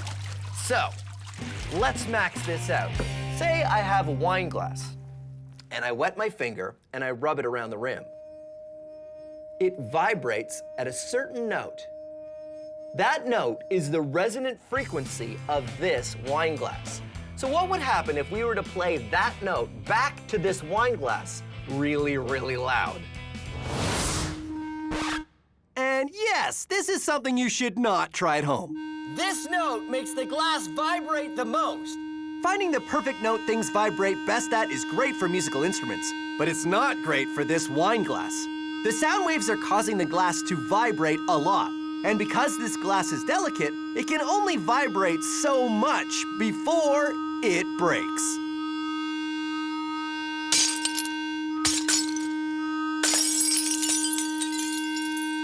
The vibrations were so strong that the glass literally shook itself to pieces. Science! Sorry. Science! Oh, wait. Science! Michaela and I have tried a resonance chamber and a giant megaphone to make sound louder. Now it's time to move on to the next step of the plan, using electricity to help us amplify sound. And that means speakers! So, speakers that you have at home, 3 different speakers here, right? Looks 3 different really busy. cones. Yeah, there's a lot going on. So, what's the deal? Well, here at the bottom, we have a subwoofer. Wait a minute, a subwoofer. Subwoofer. So it's a woofer? The word is woofer? Yep. And it's, okay, so it's for dogs.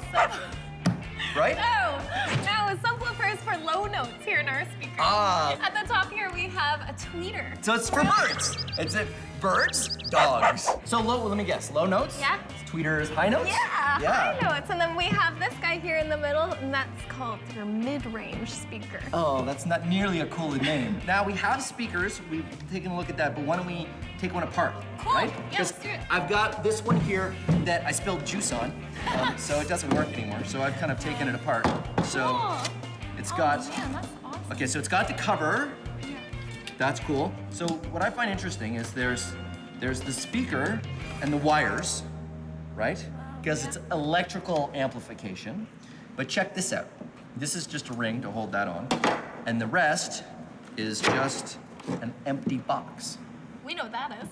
Resonance chamber. That's right. So that's why it's an empty box. So Let's take this apart too, see what's going on.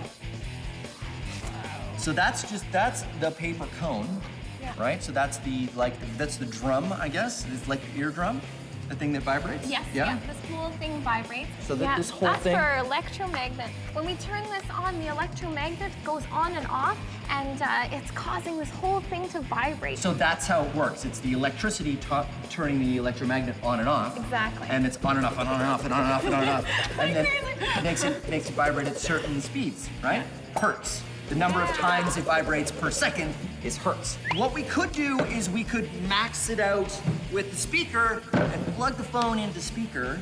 But this step does not feel like Science Max to me because anybody can do that, right? Yeah. You can just turn up your television right now, and that's pretty much the same kind of thing. We need electrical amplification, but maxed out. Max it up. What are you thinking? Okay, so I've got a friend, And he's got a stereo system that he built, he put together. And what he does is he tours different cities. So he said he'd bring it by Science Max headquarters. He's gonna bring it here? We gotta go outside. We can see this thing. And it's very loud, so we have to go outside. When's he coming? Right now.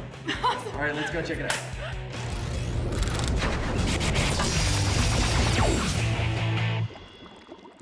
Seeing sound vibrations is fun. This kind of speaker is a special kind. It's called a subwoofer, which is designed to give you the low notes, the big rumbly bass sounds. I tilt the speaker so it's facing up and cover it with big sheets of plastic wrap, which I push into the cone.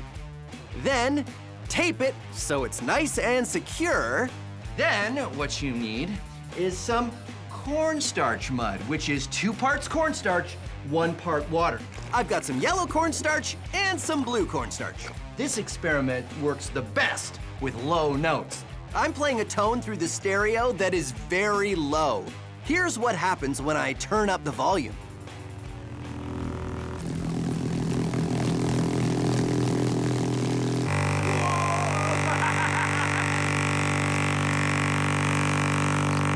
It's alive!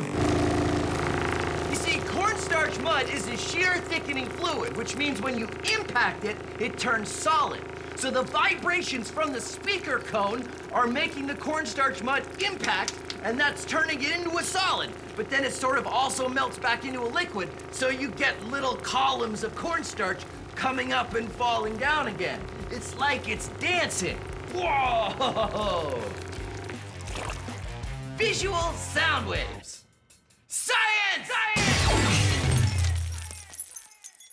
So Michaela and I are going to max out sound. To do that, we need a maxed out sound system. It's gonna be amazing. This is gonna be super maxed out sound experiment. This is James, Michaela. Hey, James, how are you? Thanks for coming, buddy. Nice to meet you. So, tell us about your speaker system. It looks a lot like a vehicle. This is my audio van. It's got 4 15-inch subwoofers in the back. It's got a whole bunch of power to power it, and I'm glad to be here to let you guys hear it today. Wow. So if I have a speaker at home, like a little speaker like this, how many watts do you think that would be? Somewhere between 15 and 25. 15 and 25 watts. Yes. And you've got 4,000. Yes. So that's a lot more. Yeah, quite a bit. And subwoofers, they play low notes. Yes. So is that better when you have a van like this? With a car audio van like this, you want to play low notes, like your house stereos, and that will play anything from 120 to 200 hertz. I'm playing 20 hertz to about 35 max for you guys today. So that's like a sort of rumble of thunder, very kind low. of blah, blah, blah, blah, where you really feel it. Yes. Like a train going past almost. Oh, that's cool. So we get our hearing protection on and we try it out.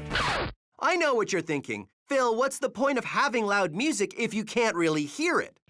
Because we've gone from listening to music to feeling it.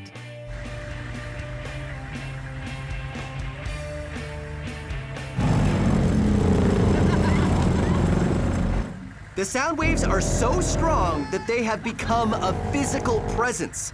Michaela's hair flies around because the air from the speakers is creating shock waves.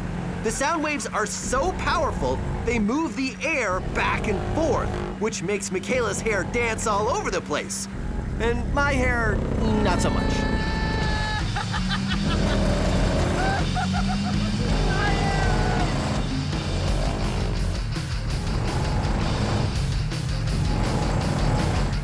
I'm totally jealous of your long hair. Yeah, you need to get longer hair. Okay, hold on. I'll go right Okay. Whoa! Science Mac! Experiments at large! Super sound! High fives. Yeah, Okay, ready to go again? So cool. Yeah, let's do it. Okay, here we go.